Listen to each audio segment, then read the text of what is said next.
ಗಣಾಧಿಪತಿಭ್ಯಾಂ ನಮಃ.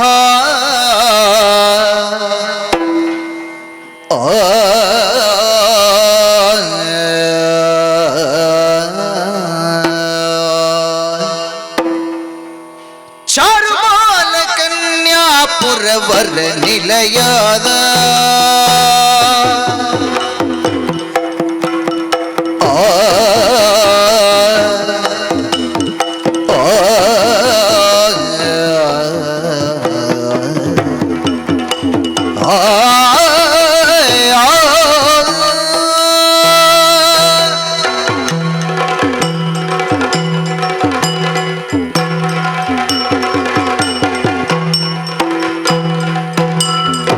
ಚಾರುಬಾಲ ಕನ್ಯಾಪುರವರ ನಿಲಯ ಮೃಕಂಡು ಚರಿ ಶಿವರ ಸಾರ ಮಂತ್ರ ಸ್ಥಾಪಿತ ಮಂಗಲ ಕಲಯ ಮಂಗಲ ಕಲಯ ಮಂಗಲ ಕಲಯ.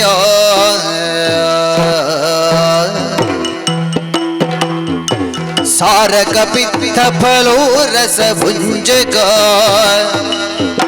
ಸಾರಕ ಪಿತ್ತ ಫಲೋ ರಸ ಭುಂಜಕ ಧೀರ ಲಕ್ಷ್ಮೀ ನಾರಾಯಣ ಸಖ ಸುತ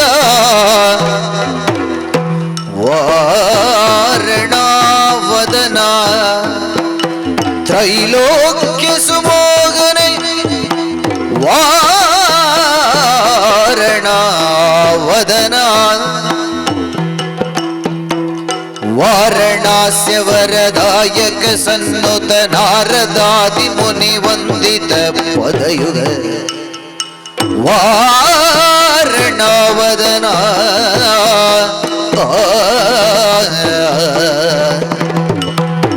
ಗಜವದನ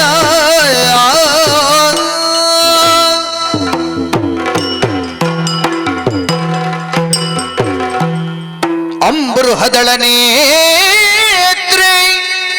ಶ್ರೀ ದುರ್ಗಾಂಬಿಕೆಯ ಬಲಗುಂಡು ಭಕ್ತಿಯೊಳು ಭಕುತಿಯೊಳಂಬಿಕಾ ಸುತ ವಿಘ್ನರಾಜನ ಪಿರಿದು ಸಂಸ್ತುತಿಸಿ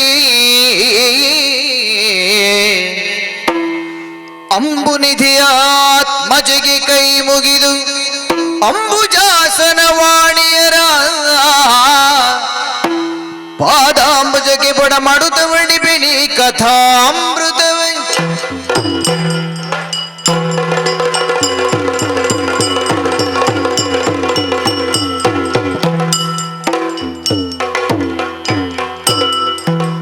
ತನುಜಾರಿ ದ್ರೌಪದಿಯ ಸಂತೈಸಲನ್ನಿಗೋ ಧನುಜಾರಿ ದ್ರೌಪದಿಯ ಸಂತೈಸಲನ್ನಿಗೋ ಮಣಿಮಯ ವರೂಥಮಂ ದಾರುಕಂ ತರಲು ಮಣಿಮಯ ವರೂಥಮಂ ದಾರುಕಂ ತರಲು ದುರ್ಜನ ನಿಡಿಗೆ ಪೋಪುದಿಂದ ಗಣಿತಾಯುಧವ ಸಾತ್ಯಕ್ಕೆ ತುಂಬಿದು ರಥದೊಳು ಅಗಣಿತಾಯುಧವ ಸಾತ್ಯಕ್ಕೆ ತುಂಬಿದ ಅನಿಮಿಷರು ಜಯವಿನಲು ಮಂಗಲ ಮುಹೂರ್ತದಲ್ಲಿ ಧನುಜಾರಿ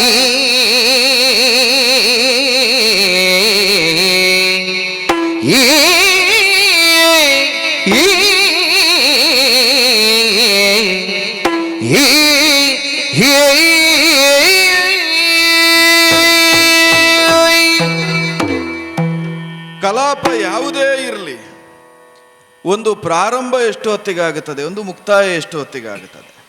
ಈ ಎರಡೇ ಪ್ರಧಾನವಾದ ಲಕ್ಷ್ಯವಾಗಿರುವ ಸಂಗತಿಗಳು. ಅದು ಬದುಕು ಅಂತಲೇ ಇಟ್ಟುಕೊಳ್ಳುವ ಮನುಷ್ಯನ ಬದುಕು ಅಂತ. ಪ್ರಾರಂಭ ಯಾವಾಗ ಆಗುತ್ತದೆ, ಅದು ಹುಟ್ಟಿದ ಜೀವಿಯ ಪ್ರತಿಯೊಬ್ಬನಿಗೂ ವೇದ್ಯವಾದದ್ದು. ಮುಕ್ತಾಯ ಯಾವಾಗ ಆಗುತ್ತದೆ, ಅದು ಅವನಿಗೆ ತಿಳಿದಿರುವುದಿಲ್ಲ. ಆದರೆ ನಮ್ಮಂಥವರನ್ನು ಕಂಡ ಭಾಗವತ ಪರಂಪರೆ ಹೇಳುತ್ತದೆ, ಮುಕ್ತಾಯ ಯಾವಾಗ ಆಗುತ್ತದೆ ಎನ್ನುವುದನ್ನು ಲಕ್ಷಿಸಿಕೊಂಡಿಯೇ ಪ್ರಾರಂಭವನ್ನು ಮಾಡುವವನು ಶ್ರೀಕೃಷ್ಣ ಅಂತ. ಅದು ಅವತರಣಕ್ಕೆ ಸಂಬಂಧವಾಗಿ ಆಡಿದ ಮಾತುಗಳು. ಭೂಭಾರ ಹರಣವನ್ನೇ ಲಕ್ಷ್ಯವಾಗಿಸಿ ಮೇದಿನಿಗಿಳಿದಂತಹ ಮಾಧವ ಯಾವ ಕಾಲಕ್ಕೆ ಭೂಭಾರದ ಹರಣ ಆಗಬೇಕು, ಯಾವ ಕಾಲಕ್ಕೆ ಧರ್ಮದ ಉತ್ತರಣ ಆಗಬೇಕು, ಇದನ್ನು ಸಂಕಲ್ಪಿಸಿಯೇ ಭೂಮಿಗಿಳಿದಿದ್ದಾನೆ. ಆ ನೆಲೆಯಿಂದಲೇ ಧರ್ಮಜಾತಿಗಳು ನನ್ನನ್ನು ಧನುಜಾರಿ ಅಂತ ಗುರುತಿಸಿ ಈಗ ಗೌರವಿಸಿ ಕಳುಹಿಸ್ತಾ ಇರುವುದು. ರಾಕ್ಷಸಾದಿಗಳ ಮತನವೇ ಇವನಿಗೆ ಹೇತುವಾಗಿದೆ. ರಾಕ್ಷಸ ಪ್ರವೃತ್ತಿ ಎನ್ನುವುದು ಮೇಲ್ನೋಟಕ್ಕೆ ಕಾಣದೇ ಇದ್ರೂ ಕೌರವಾದಿಗಳಲ್ಲಿ ಸ್ಫುಟವಾಗಿ ಕಾಣುತ್ತಾ ಇರುವುದರಿಂದ ಅಂತಹ ಕೌರವಾದಿಗಳ ನಾಶವೇ ಲಕ್ಷ್ಯವಾಗಿ ಭೂಮಿಗಿಳಿದವನು ಕೃಷ್ಣ ಅಂತ. ಇದು ಸತ್ಯವೇ ಹೌದಾದರೂ ರಾಕ್ಷಸರು ಅಂತಿರೋ ಎಲ್ಲರನ್ನೂ ಕೊಲ್ಲುವುದಕ್ಕಾಗುತ್ತದ? ಅದು ಹೌದು ಅಂತಾದ್ರೆ ಪಾಂಡವ ಪಾಳಯದಲ್ಲಿ ಘಟೋತ್ಕಜಾದಿಗಳಿಲ್ವ? ಅವರೆಲ್ಲ ರಾಕ್ಷಸರೇ ಅಲ್ವಾ? ನಮ್ಮ ಪಾಳಯದಲ್ಲೇ ಇದ್ದ ಘಟೋತ್ಕಜಾದಿಗಳ ತಲೆ ಕಡಿದು ಧನುಜಾರಿ ಅಂತ ಕಾಣಿಸಿಕೊಳ್ಳುವುದಕ್ಕಾಗುತ್ತದ? ಇಲ್ಲ. ಅಂದ್ರೆ ಯಾವನಲ್ಲಿ ಧನುಜತ್ವ ಅನ್ನುವುದು ವಿಜೃಂಭಿಸ್ತದೋ ಅಂಥವನನ್ನು ಮರ್ದಿಸುವ ಮುಖೇನವಾಗಿ ಲೋಕಕ್ಕೆ ಧರ್ಮವನ್ನು ಕೊಡಬೇಕು. ಈ ಲಕ್ಷ್ಯದಿಂದಲೇ ಸಂಧಾನ ಬಹಳ ಪ್ರಮುಖವಾಗಿ ಕಾಣುವುದು. ಕೌರವನಲ್ಲಿರುವ ಧನುಜತ್ವ ವಿಜೃಂಭಿಸಿತು ಅಂತಾದರೆ ಕೌರವನ ನಾಶಕ್ಕಾಗಿ ನಾನೇ ಸಂಕಲ್ಪವನ್ನು ಮಾಡುತ್ತೇನೆ. ಒಂದೊಮ್ಮೆ ಕೌರವನಲ್ಲಿರುವ ಧನುಜತ್ವ ಸಾಧುವಾಗಿ ಪಾಂಡವರೊಂದಿಗೆ ಓಲೈಸಿಕೊಳ್ತಾನೆ ಅಂತಾದ್ರೆ ಕೌರವಾದಿಗಳನ್ನು ನಾನೇ ಸಲಹುತ್ತೇನೆ. ಈ ನೆಲೆಯಿಂದ ಸಂಧಾನದ ಸರ್ವ ಸೂತ್ರ ಕೃಷ್ಣನಲ್ಲಿರುವುದಲ್ಲ, ಕೌರವನಲ್ಲಿರುವುದು ಅನ್ನುವುದು ಸರ್ವವಿದಿತ. ಆ ನೆಲೆಯಿಂದಲೇ ಎರಗಿದ ಪಾಂಚಾಲೆಗೂ ಧೈರ್ಯವನ್ನರುವ ಮುಖೇನವಾಗಿ ಸಾಧಿಸಿಕೊಡುತ್ತೇನೆ, ಹೆರಳ ದಂಡೆಗಳನ್ನು ಮುಡಿಸ್ತೇನೆ, ವಸುದೇವ ದೇವಕಿಯ ರಾಣಿ ಅಂತ ಮಾತಾಡಿದೆ. ರೇವತಿ ನಕ್ಷತ್ರ ಪ್ರಸ್ಥಾನ ಮುಹೂರ್ತ ಸಂಧಿಗೆ ಸುಯೋಗ್ಯವಾದದ್ದು ಅಂತ ಸಕಲ ಶಾಸ್ತ್ರವಿದರು ಧರ್ಮಾತ್ಮರು ಆಡಿದ ಕ್ಷಣದಲ್ಲಿಯೇ ಸಾತ್ಯಕಿಯನ್ನು ಬರ ಹೇಳಿ ರಥಾರೋಹನಾಗಿ ಹಸ್ತಿನಾವತಿಯವರೆಗೆ ಸಾಗುವುದು ಅಂತ ಸಂಕಲ್ಪಿಸಿ ಹಸ್ತಿನಾವತಿಗೆ ಬಂದ ಹಾಗೂ ಆಯಿತು. ಹಸ್ತಿನಾವತಿಗೆ ಬಂದ ಮೇಲೆ ನೋಡುತ್ತೇನೆ ಮುರಹರಂಬಪ್ಪನ ಆರೋಗಣೆಗೆ ಎಂಬ ನೆಲೆಯಿಂದ ಎಲ್ಲರ ಮನೆಗಳಲ್ಲಿಯೂ ವಿಧ ವಿಧವಾದಂತಹ ಭೋಜನದ ವ್ಯವಸ್ಥೆ. ಊಟಕ್ಕೆ ಬಂದದ್ದು ಅಂತ ಮಾಡಿದಿರೋ ಕೃಷ್ಣನನ್ನು ಏನು ಅಂತ ಗೊತ್ತಿಲ್ಲ. ಅಂತೂ ಊಟದ ವ್ಯವಸ್ಥೆ ಅಷ್ಟು ಒಳ್ಳೆಯದಾಗಿತ್ತು. ಯಾರ ಮನೆಯನ್ನು ಹೋಗದೆ ಸಕಲರಲ್ಲಿಯೂ ಕುಶಲಮಂ ಬೆಸಗೊಂಡು ಕುರುರಾಯನಾಲಯವನ್ನು ಉಳಿದು ವಿದುರನಾಲಯವನ್ನು ಪ್ರವೇಶ ಮಾಡಿದೆ. ವಿದುರನು ಬಂದಾಕ್ಷಣದಲ್ಲಿ ಅತ್ಯಂತ ಪ್ರೀತಿಯಿಂದ ಆತಿಥ್ಯವನ್ನು ಒದಗಿಸಿದ. ವಿದುರನಾಲಯದಲ್ಲಿ ಕುಡಿದ ಒಕ್ಕುಡಿತೆ ಹಾಲಿನ ಶರದಿಯಾಗಿ ಹಸ್ತಿನಾವತಿಯಲ್ಲಿ ಹರಿಯಿತು. ಅದಾದ ಬಳಿಕ ವಿದುರನಲ್ಲಿ ಆಡಿದೆ. ಮಾಡಬೇಕಾದಂತಹ ಕಜ್ಜ ಸಂಧಾನವಾದ್ರಿಂದ ಉಳಿದದ್ರಲ್ಲಿ ನಾವು ಹೊತ್ತು ಕಳೆಯುವುದು ಬೇಡ. ಸಂಧಿಯ ಪ್ರಸ್ತಾವವನ್ನು ಕುರುಪತಿಯಲ್ಲಿ ಸಾಗುವುದಕ್ಕೆ ಕುರುರಾಯನಿಗೆ ಸಮಯ ಉಂಟು ಅಂತ ಕೇಳಿ ಬಾ ಅಂತ ಹೇಳಿ ಕಳುಹಿಸಿದ್ದೇನೆ. ನೋಡುವ, ಕುರುಪತಿಯಿಂದ ಬರುವ ಆದೇಶಕ್ಕಾಗಿ ಪ್ರತೀಕ್ಷೆಯಲ್ಲಿ ಇರ್ತಾರೆ.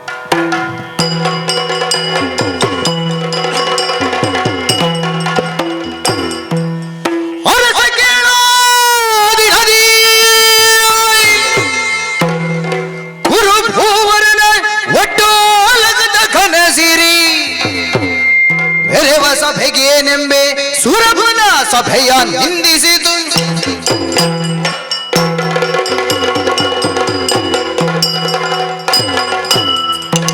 ಅಭಿಷೇಕ ಇತರ ತನಕ ಆಗದೇ ಇರಬಹುದು ನನಗೆ, ಆದರೂ ಹಿರಿತನ ಮನೆತನದ ಮಾನ ಮರ್ಯಾದೆಯನ್ನು ಎಳ್ಳಿನಿದ್ದು ಲೋಪದೋಷ ಇಲ್ಲದ ಹಾಗೆ ಇದು ತನಕ ಕೌರವ ಉಳಿಸಿಕೊಂಡು ಬಂದಿದ್ದಾನೆ, ನಡೆಸಿಕೊಂಡು ಬಂದಿದ್ದಾನೆ ಎನ್ನುವುದಕ್ಕೆ ಸಾಕ್ಷಿ ಅರಸ ಕೇಳ ಕುರುಭೂಮರೊಳಗದ ಗಡಸಿರಿ ಸುರಪನ ಸಭೆಯ ನಿಂದಿಸಿತು.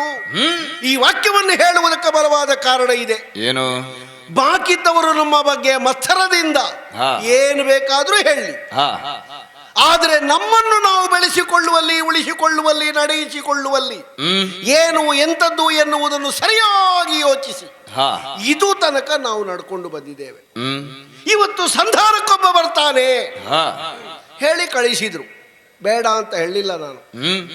ನನ್ನನ್ನು ಅನಭಿಷಕ್ತ ಕಪಟದ್ಯೂತದಲ್ಲಿ ಗೆದ್ದವ, ಹೇಗುಂಟು ಭೀಮನ ಮಾತುಗಳು, ದುಶ್ಯಾಸನನ ಹೊಟ್ಟೆ ಹೇಗುಂಟು, ಕೌರವನ ತೊಡೆ ಹೇಗುಂಟು ಅಂತ ಕೇಳುವವರು, ಇತ್ಯರ್ಥವನ್ನು ಮಾಡುವಲ್ಲಿ ತನ್ನ ಭೂಮಿಯನ್ನಾದರೂ ಪಡೆಯುವುದಕ್ಕೆ ಕೌರವ ಕೊಡದೆ ಆಗುವುದಿಲ್ಲ, ಅದನ್ನಾದರೂ ಮಾತಾಡುವುದಕ್ಕೊಬ್ಬ ಬೇಕು ಎನ್ನುವ ಹಾಗೆ ಸಂಧಾನಕ್ಕಾಗಿ ಕಳುಹಿದ್ದು ನನ್ನಲ್ಲಿಗೆ ಅಲ್ವೇ? ಹಾಗಾದ್ರೆ ನಾನು ಕೊಡ್ತೇನೋ ಬಿಡ್ತೇನೋ ಎನ್ನುವುದರ ಮೇಲೆ ಪಾಂಡವರಿಗೆ ಉಂಟೋ ಇಲ್ವೋ ಎನ್ನುವುದು ನಿರ್ಧಾರವಾಗುವುದು ಅಂತ ನನಗೂ ಗೊತ್ತಿದೆ. ಬರ್ಲಿಕ್ಕೆ ನಿನ್ನೆ ದಿವಸವೇ ಅವನ ಸವಾರಿ ಬಂದಿದೆ, ನಮ್ಮಲ್ಲಿಗೆ ಬರಲಿಲ್ಲ, ಎಲ್ಲಿಗೋ ಹೋದ ಅಂತ. ಆಗ್ಲಿ, ಮುಖ್ಯವಾಗಿ ಮಾತಾಡಬೇಕಾದ ಜಾಗದಲ್ಲಿ ಅವ ಇಲ್ಲ. ಹೌದಪ್ಪ. ಹೇಗೆ ಇರುವುದಯ್ಯ? ಒಂದು ಸ್ಥಾನ ಮಾನ ಬೆಲೆ ಗೌರವ ಇತ್ಯಾದಿಗಳು ತಿಳಿದ್ರಲ್ವಾ? ಎಲ್ಲಿಗೋದ? ನಾನು ಸುಮ್ಮನೆ ಅದೇ. ಸಂಜೆ ಹೊತ್ತಿಗಾಗುವಾಗ ಅವ ಬಂದ ನೋಡಿ, ನಮ್ಮ ಸಂಪುಟದಿಂದ ಕೈ ಬಿಟ್ಟವ. ಹೌದಾ? ಹೇಳಲಿಕ್ಕೆ ನಾಚಿಕೆ ಆಗ್ತದೆ ನನಗೆ. ಸಾರಿ ಬೈದಿದ್ದೇನೆ ಅವನಿಗೆ. ನನಗೊಂದು ಅವಕಾಶ ಸಿಕ್ಕಿದ್ದು. ಹಾಗೂ ಬಂದರೆ ನಾಳೆ, ಇವತ್ತಿಲ್ಲ, ಇವತ್ತೊಬ್ಬನನ್ನು ತಯಾರು ಮಾಡಿ ಹೇಳಿ ಕಳಿಸಿದ್ದೇನೆ. ಹೆಚ್ಚಿಲ್ಲ, 2 ವಾಕ್ಯ. 7 ಈ ಕೃಷ್ಣ ಭೂಪ, ಭೂಪನನುಜ್ಜೆಯ ಆಯಿತು. ಕೃಷ್ಣನಲ್ಲಿ ನನ್ನ ಆಜ್ಞೆಯನ್ನು ಹೇಳಬೇಕು ಅಂತ. ಸರಿ, ನೋಡೋಣ ನೋಡೋಣ. ಕಲಾಪಗಳು ನಡೀಲಿ, ನೀವ್ಯಾರು ನಿಲ್ಲಿಸುವುದು ಬೇಡ, ತೊಡಗಲಿ. ನಾವು ಕಾರ್ಯಕ್ರಮ ಮಾಡಿಸುವುದು ಯಾಕೆ ಗೊತ್ತುಂಟ? ಯಥಾರ್ಥಕ್ಕಾದರೂ ನಮಗೆ ರಂಜನೆ ಕೊಡುವುದಕ್ಕೆ ಅಲ್ವಾ? ಬಂದವರಿಗೆ ಇಷ್ಟ ಆಗಬೇಕು ಅಂತಲ್ಲ. ಇಷ್ಟೆಲ್ಲ ಉಂಟು ಕೌರವನಲ್ಲಿ ಅಂತ ಅವರಿಗೆ ಗೊತ್ತಾಗಬೇಕು. ಹಾಗಾಗಿ ಎಷ್ಟು ಉಂಟು ಅಂತ ಕೇಳಬೇಡಿ. ಒಂದು ಕಾರ್ಯಕ್ರಮದ ಧ್ವನಿ ಮತ್ತೊಂದು ಕಾರ್ಯಕ್ರಮಕ್ಕೆ ಸ್ವಲ್ಪ ತೊಂದರೆ ಕೊಟ್ಟರೂ ತೊಂದರೆ ಇಲ್ಲ. ಅಲ್ಲಲ್ಲಿ ವೇದಿಕೆ ಮಾಡಿ, ಸಿಕ್ಕಿದಲ್ಲಿ ಕಾರ್ಯಕ್ರಮ ಮಾಡಿ, ಸಂಜೆ ಹೋಗುವಾಗ ಎಷ್ಟು ಅಂತ ಹೇಳಿ. ಕಾರ್ಯಕ್ರಮ ನಾವು ನೋಡ್ಲಿಕ್ಕೆ ನಮಗೆ ಹೊತ್ತಿಲ್ಲ, ಬಿಡಿ, ಮುಂದುವರಿಸಿ.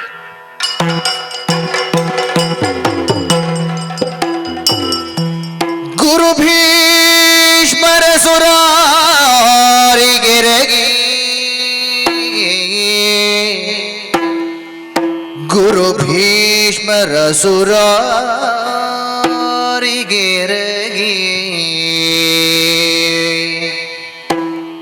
ಎರಗಿ ಕೈ ಮುಗಿದು ಮೃದು ತರದ ಸಿಂಹಾಸನವನ್ನೇರಿಸಿ, ಮೃದು ತರದ ಸಿಂಹಾಸನವನ್ನೇರಿಸಿ, ತಪೋಧನರ ನಿರದೆ ಸತ್ಕರಿಸಲಜ್ಜುತನ ನುಡಿಸಿದೋ, ಕಪಟ ಹೃದಯನೇ ವಿಲಾಸದಿಂದ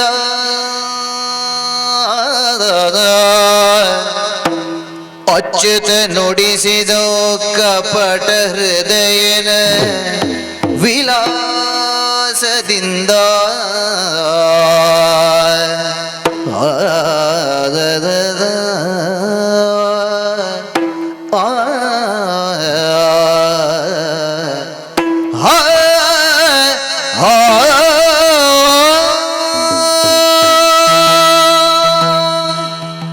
ವಿದುರನ ಆಲಂಬನವನ್ನಿರಿಸಿಕೊಂಡು ಕುರುಪತಿಯ ಸಭಾ ಪ್ರವೇಶವನ್ನು ಮಾಡಿದ್ರೆ ಛೇ ಛೇ ಛೇ ಛೇ ಛೇ, ಏನಿದು?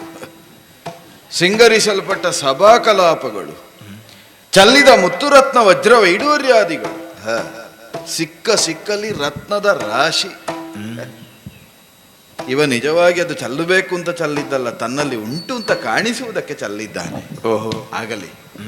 ಈಗಲೂ ನಮಗಿರುವ ಪ್ರತೀಕ್ಷೆ ಅದೇ. ಕೌರವನ ಹೊರಗೆ ವಜ್ರವಾದ್ರು ಒಳಗೆ ಮುತ್ತುರತ್ನಗಳು ಹಾಗೆ ಉಂಟಲ್ಲ, ಅದಾದ್ರೂ ಪ್ರಕಾಶಕ್ಕೆ ಬರಬೇಕು ಎಂಬ ಅಪೇಕ್ಷೆಯೇ.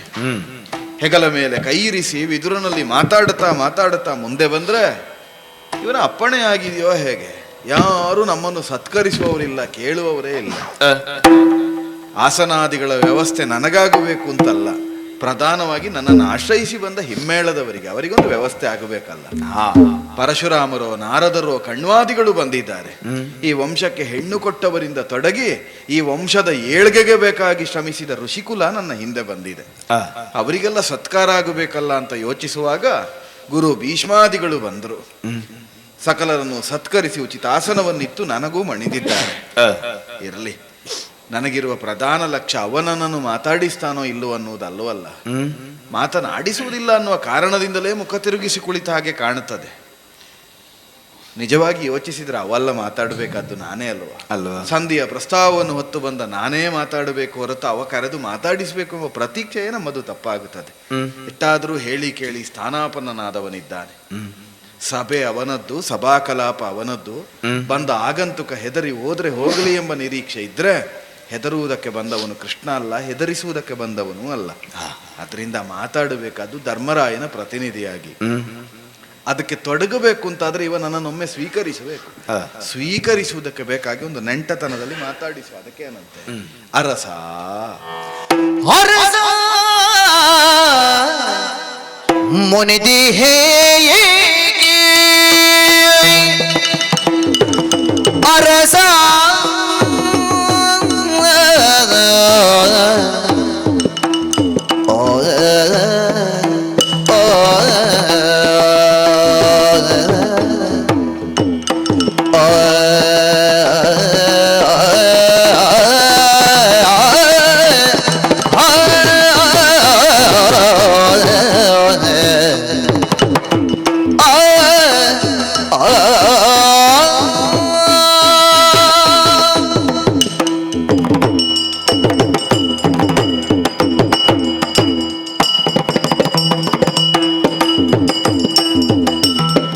ಅರಸ ಮುನಿದಿಗೆ ಏಕೆ ತನ್ನಲಿ ಕರುಣವಿಲ್ಲವೇ ನಿನಗೆ, ಕರುಣವಿಲ್ಲವೇ ನಿನಗೆ ಸತಿಯರ ತೆರದಿ ಮಂಡೆಯ ತಗ್ಗಿಸದಿ ಕಣ್ಣೆರೆದು ನೋಡೆ, ಸತಿಯರ ತೆರದಿ ಮಂಡೆಯ ತಗ್ಗಿಸದೆ ಕಣ್ಣೆರೆದು ನೋಡೆ, ಸತಿಯರ ತೆರದಿ ಮಂಡೆಯ ತಗ್ಗಿಸದೆ ಕಣ್ಣೆರೆದು ನೋಡೆ.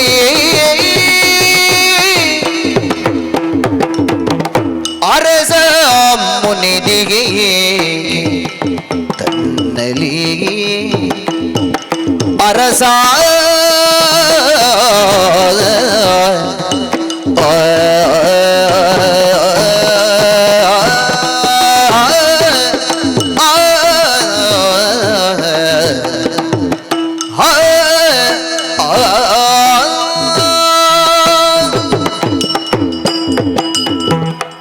ಅರಸ ಸುಯೋಧನ, ಏನಯ್ಯ ಇದು? ಮಂಡೆಯನ್ನು ತಗ್ಗಿಸಿ ಮುಖವನ್ನು ತಿರುಗಿಸಿ ಕೃಷ್ಣನ ಮುಖಾವಲೋಕನವೇ ನಿಷಿದ್ಧ ಎಂಬ ಹಾಗೆ ಸಭೆಯಲ್ಲಿದ್ದ ಸಭಾಸದರು ಭಾವಿಸುವಂತೆ ಮುಖ ತಿರುಗಿಸಿ ಕುಳಿತುಕೊಂಡಿದ್ದೆ. ಏನೋ ಇದು ಸುಯೋಧನ, ನಮ್ಮಲ್ಲಿನ ಸಂಬಂಧ ಇಂದು ನಿನ್ನೆಯದ್ದೋ ಹೇಳು. ಭಾವಗಳು ನಾವು ನಿಮಗೆ ಭಾವಿಸಲು ಭಾವತನ ವಿಜೃಂಭಿಸ್ತಾ ಇದೆ ನಮ್ಮೊಳಗೆ. ನಿಮ್ಮಲ್ಲಿಂದ ಹೆಣ್ಣನ್ನು ನಾವು ಕೊಂಡೋಗಿದ್ದೇವೆ, ನಮ್ಮಲ್ಲಿಂದ ಹೆಣ್ಣನ್ನು ನಿಮಗೆ ಕೊಟ್ಟಿದ್ದೇವೆ. ಪರಸ್ಪರ ಸಂಬಂಧ ಇರುವವರು ನಾವು. ಸಂಬಂಧಿಕರ ನೆಲೆಯಿಂದ ಯೋಚಿಸಿದರೆ ಸಲುಗೆಯಿಂದಲೇ ಮಾತಾಡಬೇಕಾದಂತಹ ನಾವು ನಮ್ಮಲ್ಲಿ ಮುಖ ತಿರುಗಿಸುವುದು ಅಂತಾದರೆ ನೆಂಟತನದಲ್ಲಿಯೇ ನಿನಗೇನೋ ಒಂದು ಗಂಟು ಬಿದ್ದಿದೆ ಅಂತ ಆಗುವುದಿಲ್ಲ. ಹೋಗಲಿ, ನೆಂಟತನವನ್ನು ಬಿಟ್ಟಾದರೂ ಯೋಚಿಸಿದರೆ ಎಲ್ಲಿಯ ಉಪಪ್ಲಾವ್ಯ, ಎಲ್ಲಿಯ ಹಸ್ತಿನಾವತಿ, ಅಲ್ಲಿಂದ ಇಲ್ಲಿಯವರೆಗೆ ಐತಂದ ಕೃಷ್ಣನ ಕುರಿತಾಗಿ ಒಂದು ಕರುಣೆ ಬೇಡುವ ನಿನಗೆ? ನಮ್ಮಲ್ಲಿ ಕರುಣವಿಲ್ಲವೇ? ಮಾತಾಡುವುದಕ್ಕೆ ಅಂತ ಒಂದು ದಿನದ ಅವಕಾಶವನ್ನು ಯಾಚಿಸಿ ವಿದುರನ ಮನೆಯಲ್ಲಿ ಕಾದು ಕುಳಿತು ಈಗ ಸಭೆಯನ್ನು ಪ್ರವೇಶ ಮಾಡಿದ ಒಂದು ಕೃಷ್ಣ ಎರಡು ಮಾತಾದರೂ ಆಡಿ ಇವನನ್ನು ಕಳುಹಿಸಿಕೊಡೋಣ ಅಂತ ಆ ಭಾವನೆಯೂ ಇಲ್ಲದೆ, ಛೆ, ಈ ಹುಸಿಕೋಪ, ಈ ನಾಚಿಕೆ, ಈ ಹೇಸಿಗೆ ಇದೆಲ್ಲ ಇರುವುದು ಹೆಣ್ಣು ಮಕ್ಕಳಿಗೆ. ಸತಿಯರ ತೆರದಲ್ಲಿ ಹೆಣ್ಣು ಮಕ್ಕಳಿಗಾದರೆ ಅದು ಸಹಜವಾಗಿ ಇರ್ತದೆ. ಬರಬೇಕಾದವರು ಬಾರದೇ ಇದ್ದಾಗ, ಬರುವ ಹೊತ್ತಿಗೆ ಬಾರದೇ ಇದ್ರೆ ಒಂದು ಕೋಪವನ್ನು ಪ್ರಕಟಪಡಿಸ್ತಾ ಅವರನ್ನು ನೋಡದೆ ನಾನು ಮಾತಾಡುವುದಿಲ್ಲ ಅಂತ ಮುಖ ತಿರುಗಿಸುವುದು ಹೆಣ್ಣು ಮಕ್ಕಳಿಗೆ ಸಹಜವಾದ ಸ್ವಭಾವ. ನೀನೇನು ಹೆಣ್ಣೇನು? ಗಂಡರಲ್ಲಿ ಗಂಡೆನಿಸಿಕೊಂಡವ ದೋರ್ದಂಡ. ಛೇ, ನಿನ್ನಂಥವರು ಹೀಗೆ ಸಿಟ್ಟು ಮಾಡುವುದ? ಹೋಗಲಿ, ಕರುಣೆಯೂ ಇಲ್ಲ ಸಿಟ್ಟೂ ಇಲ್ಲ ಅಂತ ಯೋಚಿಸೋಣವೋ? ಯಾವುದಾದ್ರೂ ಒಂದು ಪಾಪ ಪ್ರಜ್ಞೆಯಿಂದ ತಲೆ ತಗ್ಗಿಸಿ ಮುಖ ತೋರಿಸುವುದಕ್ಕಾಗದೇ ಇದ್ದ ಸ್ಥಿತಿ ಒಬ್ಬನಿಗೆ ನಿರ್ಮಾಣ ಆಗುತ್ತದೆ. ಕಣ್ಣಲ್ಲಿ ಕಣ್ಣಿಟ್ಟು ನೋಡಲಾಗದೇ ಇರುವುದು ನಮ್ಮೊಳಗಿದ್ದ ಪಾಪ ನಮ್ಮನ್ನು ಚುಚ್ಚುವುದಕ್ಕೆ ತೊಡಗಿದಾಗ. ಹಾಗೆ ಯೋಚಿಸೋಣವೋ? ಚಕ್ರವರ್ತಿಯಾದವ, ಅನಭಿಷಿಕ್ತನಾದರೂ ವರ್ಚಸ್ಸಿನಿಂದ ಆರ್ಯಾವರ್ತವನ್ನು ಪಾಲಿಸುವವ, ನದಿಸುತರಾದ ಭೀಷ್ಮರೋ, ಗುರುಗಳೋ, ಕೃಪರೋ, ಇವರೆಲ್ಲ ಮಣಿಯುವವರು. ಸಕಲ ಆರ್ಯಾವರ್ತ ಆಸೇತು ಹಿಮಾಚಲ ಪರ್ಯಂತ ಇರುವ ಮಂಡಲಾಧಿಪರ ಮಂಡೆಯ ಮಂಗಳ ನೀರಾಜನದಿಂದಲೇ ಪಾದವನ್ನು ಪ್ರಕಾಶಗೊಳಿಸಿಕೊಂಡ ಜಯದ ಪ್ರಕಾಶ. ಇದು ತಲೆ ತಗ್ಗಿಸುವುದಕ್ಕಿದ್ದದ್ದ? ಇಲ್ಲ. ಹೀಗೆ ಆದರೆ ಒಂದು ಯೋಚಿಸಬಹುದು, ನಾವು ಕೇಳಿದ್ದು ಆತ ತಾಯಿಗಳಿಗೆ ತಲೆ ತಗ್ಗಿಸಿಯೇ ಇರಬೇಕಾಗುತ್ತದಂತೆ. ಮುಖ ಎಕ್ಕುವುದು ಕಷ್ಟ ಆಗುತ್ತದಂತೆ. ಏನು ಯಾರದಾದ್ರೂ ಮನೆಗೆ ಬೆಂಕಿ ಇಟ್ಟವನು ನೀನು? ಯಾರಾದರೂ ತಿನ್ನುವ ಅನ್ನಕ್ಕೆ ವಿಷ ಹಾಕಿದವನು ಅಲ್ಲ. ಯಾರದ್ದಾದ್ರೂ ಮನೆ ಹೆಣ್ಣು ಮಕ್ಕಳ ಸೀರೆಯ ಸೆರಗಿಗೆ ಕೈಯ ನಿನ್ನಂಥ ವರ್ಚಸ್ಸಿದ್ದ ಒಬ್ಬ ಆಡ್ಯ ಗುಣಾಡ್ಯ ಎಲ್ಲಿಯಾದರೂ ಹೀಗೆ ಒಂದು ತಲೆ ತಗ್ಗಿಸಿ ಕುಳಿತುಕೊಳ್ಳುವುದ? ಉಳಿದದ್ದನ್ನೆಲ್ಲ ಬಿಡು. ಗೋವಳನಾದ ಕೃಷ್ಣ ಅಲ್ಲಿಂದ ನಡೆದು ಬಂದು ನನ್ನ ಕಾಲುಗಳು ಬೊಬ್ಬೆ ಎದ್ದಿದೆ. ಆ ಹೊತ್ತಿನಲ್ಲಿ ಇಷ್ಟು ಬೊಬ್ಬೆ ಹೊಡೀತಾ ಇರುವ ಕೃಷ್ಣನಲ್ಲಿ 2 ಮಾತಾಡುವಂಥ ಕರುಣೆ ತೋರಿಸದೆ ಎಂಥದ್ದಿದು ಕೌರವ? ಒಂದೆರಡು ಮಾತಾಡುವ. ಒಳ್ಳೆಯ ಭಾಷಣ ಕೃಷ್ಣ. ಅಮಾವಾಸ್ಯೆಯ ದಿವಸ ಪೂರ್ಣಚಂದ್ರನನ್ನು ನೋಡಿದಾಗ ಆದ ಸಂತೋಷ ಅಷ್ಟಿಷ್ಟಲ್ಲ. ಹೆಂಡತಿಯ ಜೊತೆಯಲ್ಲಿ ನಾನು ವಿಹರಿಸುತ್ತಾ ಚಂದ್ರನ ಆಹ್ಲಾದವನ್ನೆಲ್ಲ ಅನುಭವಿಸಿದೆ ಅಂತ ಒಬ್ಬ ವಾಕ್ಯಾತ್ಮಕವಾಗಿ ಹೇಳಿದಾಗ ಯಾರೋ ಒಬ್ಬ ನಿರಕ್ಷರ ಕುಕ್ಷಿ ಒಳ್ಳೆದಾಗಿದೆ ಅಂತ ಹೇಳಿದರಂತೆ. ಹೇಳಿದ್ದೇ ಸುಳ್ಳಿವ. ಸರಿ ಸರಿ ಸರಿ ಸರಿ. ನಾನೀಗ ತಾಳಿದ್ದು ಗೊತ್ತಾ?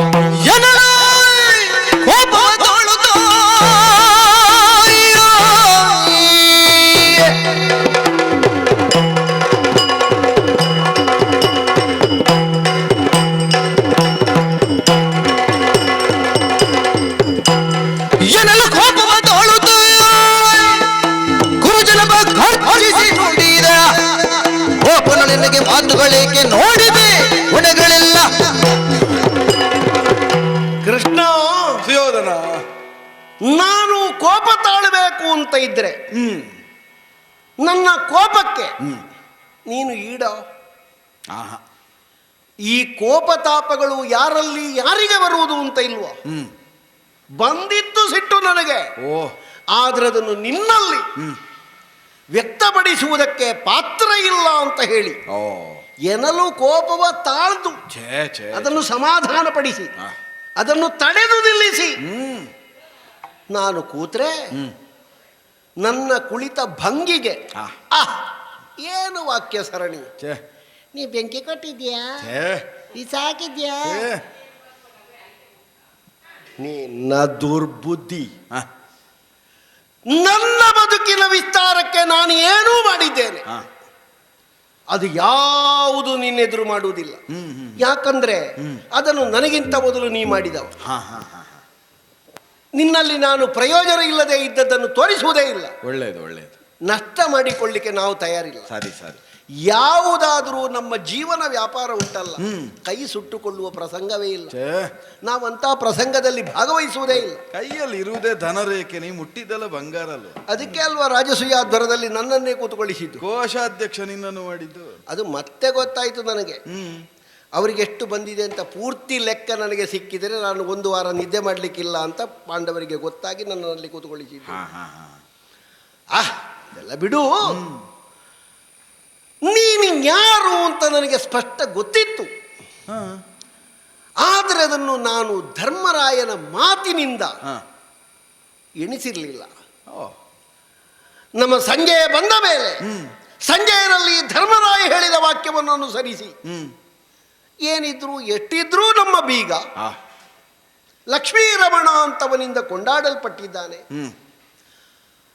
ಬರಲಿ, ಬರುವ ಕೃಷ್ಣನಿಗೆ ಒಂದು ಭವ್ಯವಾದಂತಹ ಸ್ವಾಗತವನ್ನು ಕೋರಬೇಕು ಎನ್ನುವುದಕ್ಕಾಗಿ ಇಷ್ಟೆಲ್ಲ ಇಷ್ಟೆಲ್ಲ ಇಷ್ಟೆಲ್ಲ ವ್ಯವಸ್ಥೆಗಳನ್ನು ನಾ ಮಾಡಿದ್ದು. ಒಳ್ಳೆ ವ್ಯವಸ್ಥೆ.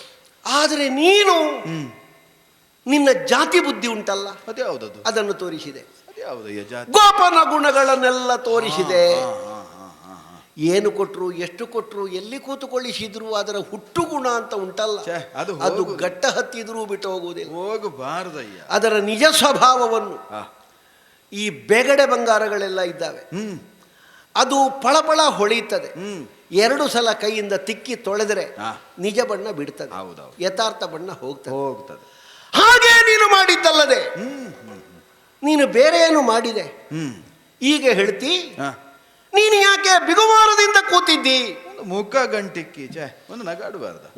ಒಬ್ಬನಲ್ಲಿ ನಗುವುದೋ ಮಾತಾಡುವುದೋ ಸ್ನೇಹ ತೋರಿಸುವುದೋ ಕೆಲವೆಲ್ಲ ವಿಷಯಗಳನ್ನು ಸಂಬಂಧಿಸಿದೆ. ನಿನ್ನಲ್ಲಿ ಮಾತಾಡಬೇಕು ಅಂತಲೇ ನಾನು ಭಾವಿಸಿ ಬಯಸಿ ಕೂತವ. ನೀನು ಅದಕ್ಕೆ ಆಸ್ಪದ ಕೊಟ್ಟಿಯೋ? ಎಲ್ಲಿ ತಪ್ಪಿದೆ? ಮುಖ್ಯವಾದಂತಹ ವಿಚಾರವನ್ನು ಮಾತಾಡುವುದಕ್ಕೆ ಇಲ್ಲಿ ಒಂದು ವೇದಿಕೆ ಸಿದ್ಧವಾಗಿದೆ. ನಿನಗೂ ಗೊತ್ತಿದೆ, ನಿನ್ನನ್ನು ಕಳಿಸಿದವರಿಗೂ ಗೊತ್ತಿದೆ. ನಿನ್ನನ್ನು ಸತ್ಕರಿಸಿ ಎದುರುಕೊಳ್ಳುವ ನಮಗೂ ಗೊತ್ತಿದೆ. ಆದರೆ ನೀನು ಅದಕ್ಕೆ ಅವಕಾಶವನ್ನು ಮಾಡಿಕೊಟ್ಟಿಯೋ? ನಮ್ಮ ಅರಮನೆಯಲ್ಲಿ ನಿನಗೆ ನಮ್ಮನ ಮರೆಯುಳಿಯೋ